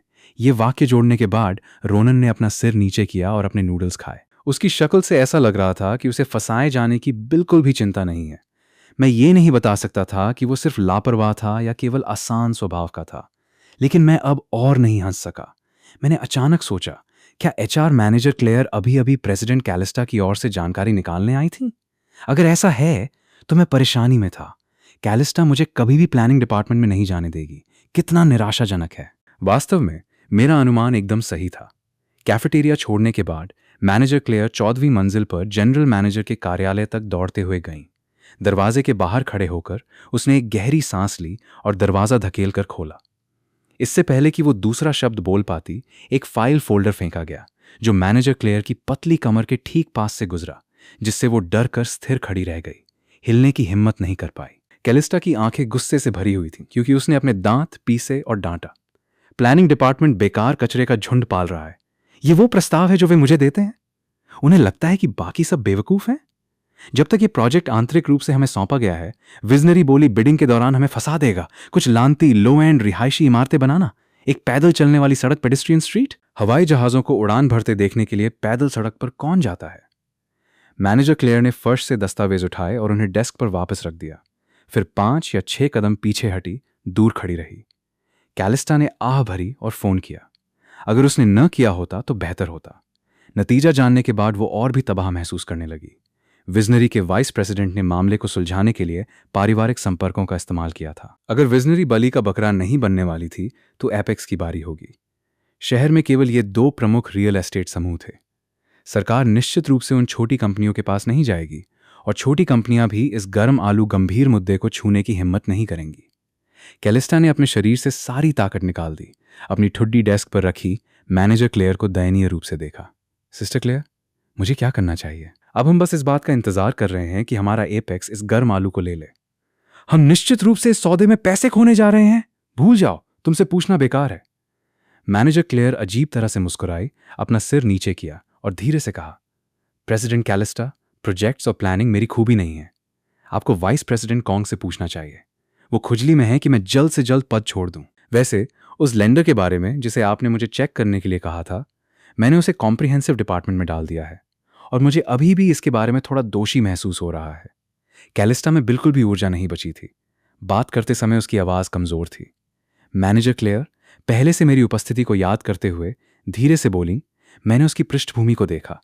उसकी शैक्षणिक योग्यताएं नकली हैं। वो चुपके से विजनरी ग्रुप में घुस गया। 1 साल से भी कम समय में उसने विजनरी के प्लानिंग डिपार्टमेंट में काफी नाम कमाया। बाद में ऐसा लगता है कि उसने विशेष रूप से किसी के लिए एक निजी सलाहकार, प्राइवेट कंसल्टेंट के रूप में काम किया। वो अभी भी प्लानिंग डिपार्टमेंट में जाना चाहता है, लेकिन बहुत तीव्रता से नहीं। उसमें एक परिपक्वता, मैच्योरिटी है जो उसकी उम्र से मेल नहीं खाती है। प्लानिंग डिपार्टमेंट, मैं अभी प्लानिंग डिपार्टमेंट में आग लगाना चाहती हूँ। क्या उसे प्लानिंग आती है? इंटरव्यू के दौरान वो थोड़ा समझदार लग रहा था। समझ गई, जाओ अपना काम करो। क्लेमेंटाइन को बताओ कि प्लानिंग डिपार्टमेंट को एक और प्रस्ताव लेकर आने के लिए सूचित करे और प्रोजेक्ट डिपार्टमेंट को मुझे जल्द ही जवाब देने के लिए कहो। अगर वे कोई जवाब नहीं दे सकते तो कोई घर नहीं जा रहा है। उनके लिए रात का खाना तैयार करना याद रखना। मैनेजर क्लेयर ने सहमति में सिर हिलाया। तेज छोटे कदमों के साथ जनरल मैनेजर के कार्यालय से बाहर निकल गईं। दोपहर के खाने के बाद ठीक जब मैं थोड़ी देर आराम करने की तैयारी कर रहा था, मुझे एक स्पष्ट आवाज ने जगाया। मैंने ऊपर देखा तो एक छोटी, बिना किसी हाव भाव वाली डेड पैन लोली प्रोफेशनल कपड़े पहने कॉम्प्रिहेंसिव डिपार्टमेंट में कूदते हुए आ रही थी। वो यहां हर किसी से बहुत परिचित लग रही थी। गेम खेलने वाले लोगों ने अपने गेम बंद कर दिए और महिला सहकर्मियों ने स्नैक्स निकाल लिए। दुर्भाग्य से डेड पैन लोली ज्यादा देर तक अपना जलवा नहीं दिखा पाई कि मैनेजर सेरेफिन की एक सूखी खांसी ने उसे डर कर व्यवहार करने पर मजबूर कर दिया। उसने कॉम्प्रिहेंसिव डिपार्टमेंट मैनेजर सेरेफिन की बाह को गले लगाया और स्नेह से पुकारा, दीदी। इस छोटी बहन के मामले में सेरेफिन भी कुछ असहाय थी। उसने कमजोरी से कहा, तुम प्रेसिडेंट कैलिस्टा के साथ रहने के बजाय चुपके से यहां क्यों आ रही हो? सावधान रहो, प्रेसिडेंट कैलिस्टा तुमसे निपट लेंगी। क्लेमेंटाइन ने अपनी नाक सिकोड़ी और पलटकर जवाब दिया, मैं छुप नहीं रही हूं। प्रेसिडेंट कैलिस्टा मुझे कुछ नहीं कहेंगी। मुझे तो उन कष्टप्रद मक्खियों को रोकने में भी उनकी मदद करनी पड़ती है। दीदी, लेंडर कौन है? प्रेसिडेंट कैलिस्टा चाहती हैं कि मैं उसे ढूंढूं। यह सुनकर सभी की निगाहें मुझ पर टिक गईं। मेरी आंख का कोना फड़कने लगा। मुझे कभी उम्मीद नहीं थी कि इस महिला का बदला इतनी जल्दी आ जाएगा। रोनन मेरे बगल में डेस्क पर लेटा था, फुसफुसा रहा था, भाई लेंडर, आपको अभी भी जीवित देखकर खुशी हुई। मैं देख रहा हूं कि आपकी जेब में सिगरेट का एक अच्छा पैकेट है। मैं मुस्कुराया और सभी को सिगरेट ऑफर करने वाला था, लेकिन अप्रत्याशित रूप से रोनन ने सीधे मेरे हाथ में एक सिगरेट थमा दी, हंसते हुए अपने पेट को पकड़ लिया। भाई, आपको अपना असली रंग दिखाने दे रहा हूं। जब हम बात कर रहे थे, डेड पैन लोली क्लेमेंटाइन मेरे पास आई, मुझे ऊपर से नीचे तक ध्यान से देख रही थी। फिर वो सेराफिन को देखने के लिए मुड़ी, मुस्कान के साथ अपनी आंखें सिकोड़ ली। तो वो लेंडर है? वो वास्तव में काफी सुंदर है। कोई आश्चर्य नहीं कि प्रेसिडेंट कैलिस्टा के साथ शारीरिक हाथापाई के बाद भी उसे काम पर रख लिया गया। लेंडर, तुम्हारी सिस्टर क्लेमेंटाइन तुम्हें सबसे मजबूत घोषित करने को तैयार है। जाओ जाओ, 14वीं मंजिल पर सबसे अंदर वाला कार्यालय प्रेसिडेंट कैलिस्टा का है। मैंने इस छोटी लोली को देखा, मुस्कुराते हुए भौहें सिकोड़ी। क्या तुम नहीं जा रही हो? क्लेमेंटाइन ने अपनी आंखें सिकोड़ी और मुस्कुराई। सिस्टर क्लेमेंटाइन केवल तब हाथ बंटाएगी जब तुम संकट में होगे। अब जबकि तुम संकट में हो। लेकिन मुझे भूख लगी है, तो भूखी ही रहो। मैं खड़ा हुआ, क्लेमेंटाइन को नजरअंदाज किया जो मुझसे जबरन वसूली एक्सटॉर्शन करने आई थी, और सेराफिन की ओर देखकर मुस्कुराया। मैं अभी वापस आऊंगा। मैनेजर सेराफिन ने मुस्कुराकर सिर हिलाया, लेकिन जब वो अपनी ही बहन को देखने के लिए मुड़ी तो मुस्कान गायब हो गई। उसने क्लेमेंटाइन को कान से पकड़ा और उसे अपने कार्यालय में खींच ले गई। प्रेसिडेंट कैलिस्टा के कार्यालय के रास्ते में मैंने एक सिगरेट पी। मुझे नहीं पता था कि कैलिस्टा किस तरह का नखरा दिखा रही थी, लेकिन चाहे कुछ भी हो, मुझे इसे सहना पड़ा। एपेक्स मेरा एकमात्र मौका था। मैंने जनरल मैनेजर के कार्यालय का दरवाजा खटखटाया। अंदर से कैलिस्टा की आवाज सुनने के बाद मैंने दरवाजा धकेल कर खोला और अंदर चला गया। धीरे से पूछा, प्रेसिडेंट कैलिस्टा, आप मुझे ढूंढ रही थी? इस समय कैलिस्टा अभी भी अपनी डेस्क पर पसरी हुई थी। उसने कमजोरी से अपनी आंखें घुमाईं और धीमी आवाज में बोली, अगर मैं तुम्हें नहीं ढूंढ रही होती तो क्या कोई और तुम्हें मेरे कार्यालय में आने देता? मैं तुमसे कुछ नहीं छिपाऊंगी। तुमने मेरे साथ हाथापाई की और मेरे बाल खींचे। मैं तुम्हें प्रताड़ित करने जा रही हूं। अगर तुम इसे नहीं सह सकते तो दफा हो जाओ। मैं तुम्हें 3 गुना वेतन दूंगी। अगर तुम इसे स्वीकार कर सकते हो तो कार्यालय साफ करो। ये कॉम्प्रिहेंसिव डिपार्टमेंट के कर्तव्यों में से एक है। समझ गया प्रेसिडेंट कैलिस्टा। मैं जाकर पोछा और कपड़ा, मॉप एंड रैग तैयार करूंगा। मैंने इसे बहुत शांति से स्वीकार कर लिया, जिससे कैलिस्टा को लगा कि वो मुझे समझ नहीं पा रही है। उसने असहाय होकर देखा जब मैंने फर्श पर पोछा लगाया और कॉफी टेबल पर फलों के छिलके साफ किए। कुछ देर देखने के बाद कैलिस्टा ऊब गई और उसने जमीन के प्लॉट के संबंध में विभिन्न विभागों के दस्तावेजों को देखा। उसने जितना अधिक पढ़ा, उसे उतना ही अधिक गुस्सा आया। उसे एहसास हुआ कि वो सूअरों का एक झुंड पाल रही है। एक शॉपिंग मॉल बनाना? क्या वे पुराने डिपार्टमेंट स्टोर्स को पछाड़ सकते हैं? क्या वे अंधे थे या बहरे थे? क्या उन्हें नहीं पता था कि एपेक्स डिपार्टमेंट स्टोर शहर के ठीक बीच में था और किसी ने बाजार बनाने का सुझाव दिया? सड़क के ठीक उस पार एक छोटी कमोडिटी सिटी थी। यह पूरी तरह से पढ़ने लायक नहीं था। किसी ने हाइपर मार्केट का सुझाव भी दिया। बिल्कुल बेवकूफी। एक चुभने वाली चीख ने मुझे डराकर कंपा दिया। फिर मैंने देखा कि इस लड़की ने अपनी डेस्क के सारे दस्तावेज फर्श पर फेंक दिए, साथ ही हाई हील्स की एक जोड़ी जो उसने पहन रखी थी। मैंने एक गहरी सांस ली, अपना सिर नीचे किया और सफाई करना जारी रखा। सतह पर कोई प्रतिक्रिया नहीं दिखाई, लेकिन अपने दिल में मैं पहले से ही खुद पर शक करने लगा था। क्या मेरी किस्मत में इस जीवन में एक घर पर रहने वाला स्टे एट होम पति बनना लिखा था? शादी के 3 साल मैंने ये 3 साल तक किया। मैंने सोचा था कि मैं तलाक के बाद आजाद हो गया हूं, लेकिन एलिसिया वापस आ गई। मैंने सोचा था कि काम पर जाने से मुझे कुछ असली व्यापार करने का मौका मिलेगा, लेकिन यहां मैं अभी भी साफ सफाई कर रहा था और एक महिला की सेवा कर रहा था। मुझे दृढ़ता से विश्वास था कि मेरे पिछले जीवन में मैंने निश्चित रूप से कई महिलाओं को नाराज किया होगा। दस्तावेजों को व्यवस्थित करने और उन्हें वापस डेस्क पर रखने के बाद कैलिस्टा ने उन्हें फिर से नीचे गिरा दिया। मैंने एक गहरी सांस ली और उन्हें फिर से उठाया। परिणामस्वरूप कैलिस्टा ने उन्हें एक बार फिर नीचे गिरा दिया। यह देखकर कैलिस्टा आग बबूला हो गई। मुझे अब कोई परवाह नहीं थी। मैंने कैलिस्टा के जूतों की जोड़ी के साथ सभी दस्तावेजों को कूड़ेदान ट्रैश कैन में फेंक दिया। अंत में मैंने फर्श पर पोछा लगाना शुरू कर दिया। लेंडर, क्या तुम्हारे दिमाग में कोई बीमारी है? तुमने मेरे जूते फेंक दिए। मुझे घर ले चलो, मैं आपको नहीं ले जा सकता। और कॉम्प्रिहेंसिव डिपार्टमेंट का जनरल मैनेजर को घर ले जाने का कोई कर्तव्य नहीं है। तुम बेकार कचरे के झुंड को बचा रहे हो। बेकार कचरे में मैं शामिल नहीं हूं। लेंडर, क्या तुम्हें लगता है कि मैं तुम्हें नौकरी से नहीं निकालूंगी? प्रेसिडेंट कैलिस्टा, मुझे लगा था कि मुझे हाउसकीपिंग के लिए काम पर रखा गया है। एक मिट्टी के पुतले का भी थोड़ा स्वभाव गुस्सा होता है। इसके अलावा मेरे पास पहले से ही सुंदर महिलाओं के लिए एक पूर्ण प्रतिरक्षा इम्यूनिटी थी, जिसका पूरा श्रेय मिस एलिसिया को जाता है। कैलिस्टा इतनी गुस्से में थी कि वो भारी सांस ले रही थी। फोन पर उसका हाथ एचआर डिपार्टमेंट को डायल करने से सिर्फ 1 अंक दूर था। उसकी पूरी छाती लगातार ऊपर नीचे हो रही थी। दुर्भाग्य से मेरी पीठ उसकी ओर थी, इसलिए मैं ये शानदार दृश्य नहीं देख सका। अगर मैंने इसे देखा होता तो मुझे एलिसिया के लिए दुख होता। दोनों के बीच का अंतर बहुत बड़ा था। कार्यालय की सफाई में आधा घंटा लग गया। जैसे ही मैं कचरा बाहर निकालने की तैयारी कर रहा था, मैंने पूछा, प्रेसिडेंट कैलिस्टा, क्या इन प्लानिंग प्रस्तावों को फेंक दिया जाना है? क्या मुझे अब कॉम्प्रिहेंसिव डिपार्टमेंट में लौट जाना चाहिए? जहां चाहो जाओ, बस तुम्हें देखकर मुझे चिढ़ होती है, कैलिस्टा ने चिड़चिड़ेपन से जवाब दिया। ठीक जब मैं कार्यालय से बाहर निकल रहा था, कैलिस्टा ने जोर से कोसना शुरू कर दिया। लेंडर, कमीने, मेरे जूते वापस लाओ! मैं थोड़ा रुका। पेपर बास्केट में पड़े जूतों को देखकर थोड़ा अजीब महसूस कर रहा था। मैं जूतों के बारे में भूल गया था। पेपर बास्केट को वापस कार्यालय में ले जाते हुए मैंने जूतों की जोड़ी निकाली और अजीब तरह से अपना सिर खुजलाया। ओह, प्रेसिडेंट कैलिस्टा, मैं इन्हें आपके लिए यहां रख दूंगा। कैलिस्टा खड़ी हुई और फर्श की टाइलों पर नंगे पैर चली। ये देखकर मैंने भौहें सिकोड़ी, लेकिन परेशानी को आमंत्रित करने से बचने के लिए कुछ नहीं कहा।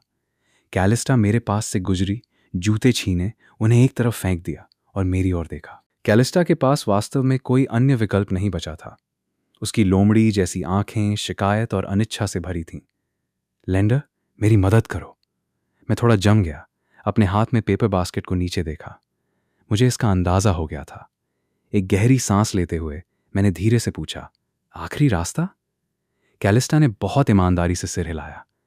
मैं किसी और के बारे में नहीं सोच सकती। प्लानिंग डिपार्टमेंट और प्रोजेक्ट डिपार्टमेंट ने अपने सभी विचारों को समाप्त कर दिया है और मैं कॉम्प्रिहेंसिव डिपार्टमेंट के लोगों पर भरोसा नहीं करती। अगर हम विफल रहे तो मेरे पास कोई रास्ता नहीं है। मैं बहुत महंगा हूं।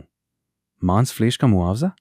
मेरी आंखों में तुम नकद कैश जितनी मूल्यवान नहीं हो। मुझे पैसों की बहुत जरूरत है। मेरे प्लानिंग डिपार्टमेंट में जाने का कारण भी यही है कि मुझे पैसों की जरूरत है। तुम मुझे कितना दे सकती हो? मैंने एचआर की मैनेजर क्लेयर से सुना है कि जिस डिपार्टमेंट के लिए तुमने एपेक्स में इंटरव्यू दिया था वो प्लानिंग डिपार्टमेंट था। तुम प्लानिंग समझते हो, है ना? अगर तुम गारंटी दे सको कि तुम्हारे प्रस्ताव से पैसे का नुकसान नहीं होगा और ये कार्यकारी बैठक एग्जीक्यूटिव मीटिंग में पास हो जाएगा, तो मैं तुम्हें 2,200,000 का भुगतान करूंगी। मुझे समय दो, ज्यादा से ज्यादा 1 हफ्ता। पर्याप्त समय नहीं है, मेरे पास केवल 2 दिन है। 2 गुना भुगतान, डील सौदा पक्का। हम में से कोई हार नहीं रहा था। कैलिस्टा बेवकूफ नहीं थी। अगर प्लानिंग प्रस्ताव विफल रहा तो मुझे एक पैसा नहीं मिलेगा और वो मेरी वास्तविक क्षमताओं को देख चुकी होगी। भले ही मैंने अभी कुछ नहीं किया और कॉम्प्रिहेंसिव डिपार्टमेंट में वापस चला गया, मैं बस 2 दिन गेम खेलूंगा। महिलाएं स्वाभाविक रूप से अभिनेत्री होती हैं, खासकर तब जब वे पीड़ित होने का नाटक करती हैं। मेरे लिए भी ये कोई नुकसान नहीं था। अपनी क्षमताओं का उपयोग करके पैसा कमाना, एपेक्स में आने की मेरी यही योजना थी। केवल इसी जगह मुझे समस्याओं को खोजने और फिर उन्हें हल करने का अवसर मिल सकता था। मैं चला गया, पेपर बास्केट और कैलिस्टा को पीछे छोड़ दिया। अभी मुझे केवल पैसे चाहिए थे। मैं अच्छे खासे आधे घंटे के लिए गया था। कॉम्प्रिहेंसिव डिपार्टमेंट के लोगों ने पहले ही अनुमान लगाना शुरू कर दिया था कि अचानक घुसने वाला यह आदमी कौन था। कुछ ने क्लेमेंटाइन से विवरण मांगा, जबकि अन्य ने अपने दिलों में उसे बदनाम किया, ये सोचकर कि कैलिस्टा का वसंत जैसा दिल मचल गया होगा, इस चिकने दिखने वाले सुंदर लड़के को पसंद कर लिया होगा। मानव हृदय कितने भिन्न हो सकते हैं। बेशक उन्होंने केवल इन चीजों को सोचने की हिम्मत की। आमतौर पर अंगूर जो आप नहीं पहुंच सकते वे खट्टे होते हैं, खासकर जब से कैलिस्टा अक्सर बहुत मोहक कपड़े पहनती थी। जन्म के समय लोग स्वाभाविक रूप से अच्छे होते हैं, ऐसा कहाँ होता है। गंदे दिमाग जन्मजात होते हैं। सेराफिन ने भी क्लेमेंटाइन से उत्सुकता से इस लेंडर के बारे में पूछा। ऐसा कैसे हो गया कि काम के पहले ही दिन उसे प्रेसिडेंट कैलिस्टा द्वारा कार्यालय में बुलाया गया और इस व्यक्ति ने अपनी ऑनबोर्डिंग कागजी कार्रवाई पूरी करने से पहले ही काम करना शुरू कर दिया था। गपशप करना एक महिला का स्वभाव है।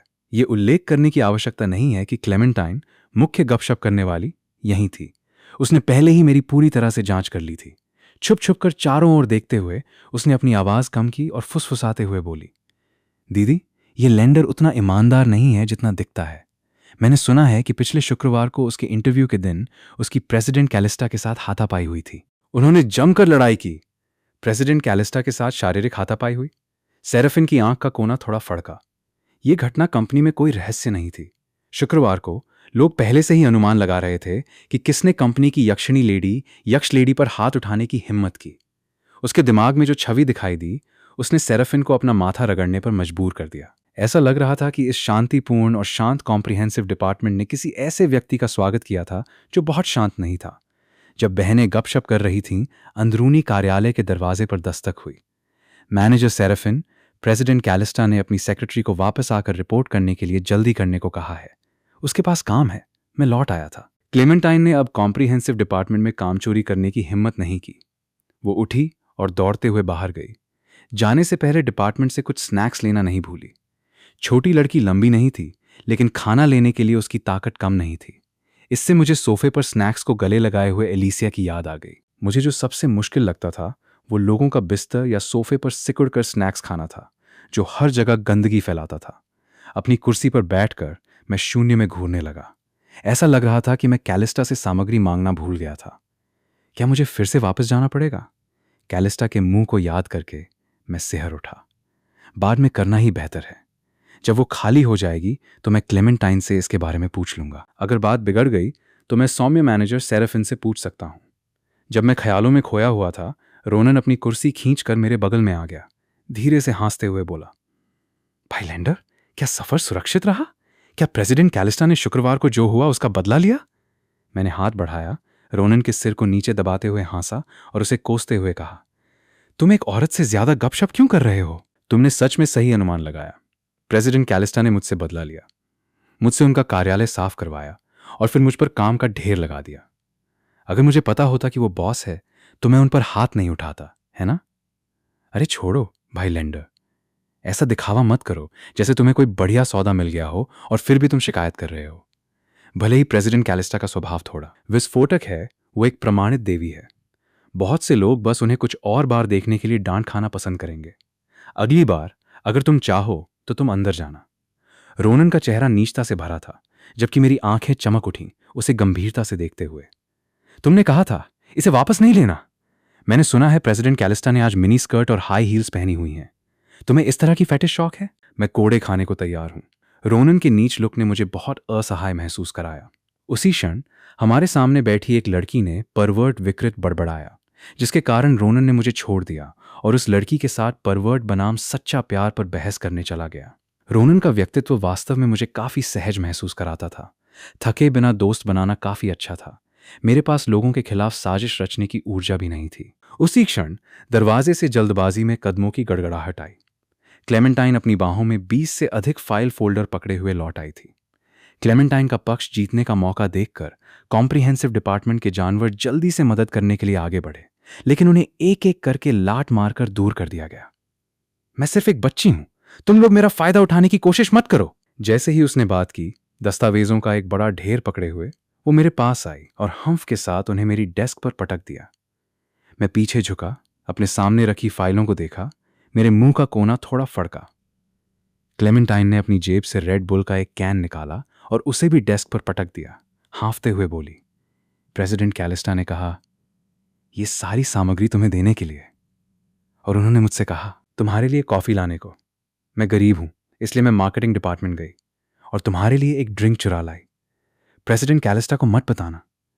डेडपैन लोली को धमकी भरे अंदाज में अपनी मुट्ठियां भींचते हुए देखकर मैं मुस्कुराया और रेड बुल वापस उसकी ओर उछाल दिया। सेक्रेटरी क्लेमेंटाइन, आपने कड़ी मेहनत की है, इसे अपना इनाम समझें। क्लेमेंटाइन ने बिना किसी शिष्टाचार के रेड बुल अपनी जेब में रख लिया। तभी उसने मेरे द्वारा इस्तेमाल किए गए छोटी सेक्रेटरी शब्द को समझा और वो तुरंत गुस्से में आग बबूला हो गई। अपनी छोटी छाती को बाहर निकालते हुए वो चिल्लाई, मैं कहां से छोटी हूं? मैंने अपनी ठुड्डी चुटकी। दिखावा करते हुए क्लेमेंटाइन को गहरे विचार में देखा। अभी भी छोटी हो? दीदी, लैंडर मुझे बुरी परेशान कर रहा है। क्लेमेंटाइन एक सेकंड में चरित्र कैरेक्टर में आ गई। ऐसा लग रहा था जैसे आंसू गिरने ही वाले हैं। इस बार मैं घबरा गया। मैं जल्दी से खड़ा हुआ।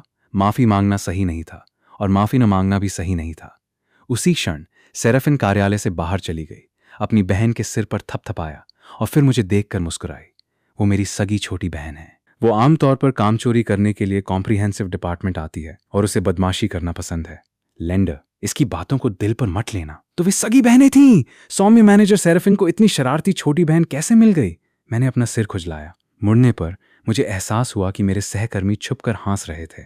और भी अजीब महसूस करते हुए मैंने अपना सिर खुजलाया और फुसफुसाया, ये अभी भी मेरी गलती है। मुझे क्लेमेंटाइन को चिढ़ाना नहीं चाहिए था। सेराफिन ने अपना सिर हिलाया और सौम्यता से मुस्कुराई। हम अब से सब सहकर्मी हैं। हम एक दूसरे को लगातार देखते रहेंगे। इतना विनम्र पोलाइट होने की जरूरत नहीं है। प्रेसिडेंट कैलिस्टा ने भी अभी मुझे कॉल किया था, ये कहते हुए कि वो गुरुवार तक परिणाम देखना चाहती है। अगर कुछ ऐसा है जो तुम्हें समझ नहीं आ रहा है तो तुम आकर मुझसे पूछ सकते हो। ठीक है, मैनेजर सेरेफिन। अचानक मुझे काम मिलने से कॉम्प्रिहेंसिव डिपार्टमेंट के अन्य कर्मचारी नाखुश हो गए, खासकर तब जब यह काम व्यक्तिगत रूप से प्रेसिडेंट कैलिस्टा ने सौंपा था। अगर हम कामचोर बनने जा रहे हैं तो चलो सब मिलकर कामचोर बने। अचानक काम करके तुम हम बाकी लोगों को और भी ज्यादा बेकार आलसी दिखाते हो। वो किसी भी डिपार्टमेंट मैनेजर की नजरों में अच्छा नहीं लगता। कोई काम नहीं करना चाहता था और वे मुझे काम करते हुए भी नहीं देखना चाहते थे। नए व्यक्ति को यहाँ के नियमों का पालन करना होता है। अपने पहले ही दिन एक नया मानक स्थापित करने और बॉस की चापलूसी करने की कोशिश। मुझे नहीं पता था कि ये लोग क्या सोच रहे थे। मैं उनसे अलग था। उन्हें जो वेतन मिलता था वो उनके जीवन के लिए पर्याप्त था। हो सकता है उनमें से कुछ को काम करने की आवश्यकता ही ना हो, लेकिन मुझे वास्तव में पैसे की आवश्यकता थी। वर्तमान एलिसिया से बात करना आसान लग रहा था, लेकिन समय के साथ थॉर्न के वापस आने और उसके कान में फुसफुसाने के बाद, मानव हृदय मांस के बने होते हैं, वे डगमगाते हैं।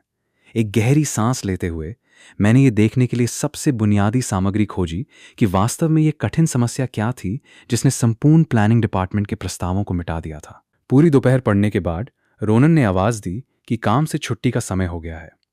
तभी मुझे एहसास हुआ कि शाम के 5 बज चुके हैं। अब पैकअप करने और घर जाने का समय था। जैसे ही मैं घर ले जाने के लिए दस्तावेजों को छांट रहा था, रोनन ने अचानक मेरे कंधे पर हाथ रखा, धीरे से हंसते हुए। भाई, इतनी मेहनत मत करो। हर कोई एक मेहनती व्यक्ति को देखना नहीं चाहता। मैं एक पल के लिए जम गया। रोनन के शब्दों को तुरंत समझ गया। एक गहरी सांस लेते हुए मैं खुद पर हंसा। रोनन, अगर तुम्हें पता होता कि मुझ पर कितना दबाव है तो शायद तुम मुझे समझ पाते। मेरा किसी को पछाड़ने कंपटीशन करने का कोई इरादा नहीं है। रोनन अभी भी वो निंदक सिनिकल मुस्कान बनाए हुए था। हर किसी की अपनी जिंदगी होती है, लेकिन फिर भी किसी के पास कुछ बचाव होना चाहिए। स्थिति कठिन है। मैंने पूरी दोपहर तुम्हें भौहें सिकोड़े हुए देखा। अगर तुम्हें किसी चीज की जरूरत हो तो बस कह देना। भाई, मैं बस विनम्र हो रहा हूं। वो एक अभिनेता एक्टर हो सकता था, या शायद ऐसा इसलिए था क्योंकि मैंने लंबे समय से कोई दोस्त नहीं बनाया था। हालांकि उनका दोस्ताना व्यवहार दूसरों को अप्रिय लगा, खासकर कुछ पुरुषों को। उनकी नजरों में रोनन बस एक पूंछ हिलाने वाला कुत्ता था। जैसे ही मैं ओवरटाइम काम करने की तैयारी कर रहा था, एलिसिया का फोन आया। मैं भूल गया था कि घर पर एक और मुंह खिलाने का इंतजार कर रहा है। 3 सालों में बनी आदत ने मुझे ओवरटाइम काम करना छोड़ने और घर जाने का विकल्प चुनने पर मजबूर कर दिया। वैसे भी कुछ चीजें घर पर जारी रखी जा सकती थीं। मैंने रोनन से कहा कि हम कल मिलेंगे। बस में भीड़ के बीच मैंने घर की यात्रा शुरू की। रास्ते में मुझे याद आया कि कल जो डिश मैंने बनाई थी उसका कुछ बचा हुआ हिस्सा होना चाहिए। उसे गर्म करके भोजन के रूप में परोसा जा सकता है।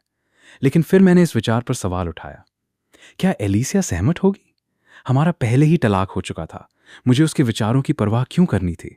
रास्ते भर मेरे अंदरूनी रूप अंतरात्मा में एक भयंकर द्वंद्व चल रहा था। अंत में मैंने फैसला किया कि मैं किराने का सामान ग्रॉसरी नहीं खरीदूंगा और सीधे घर जाऊंगा।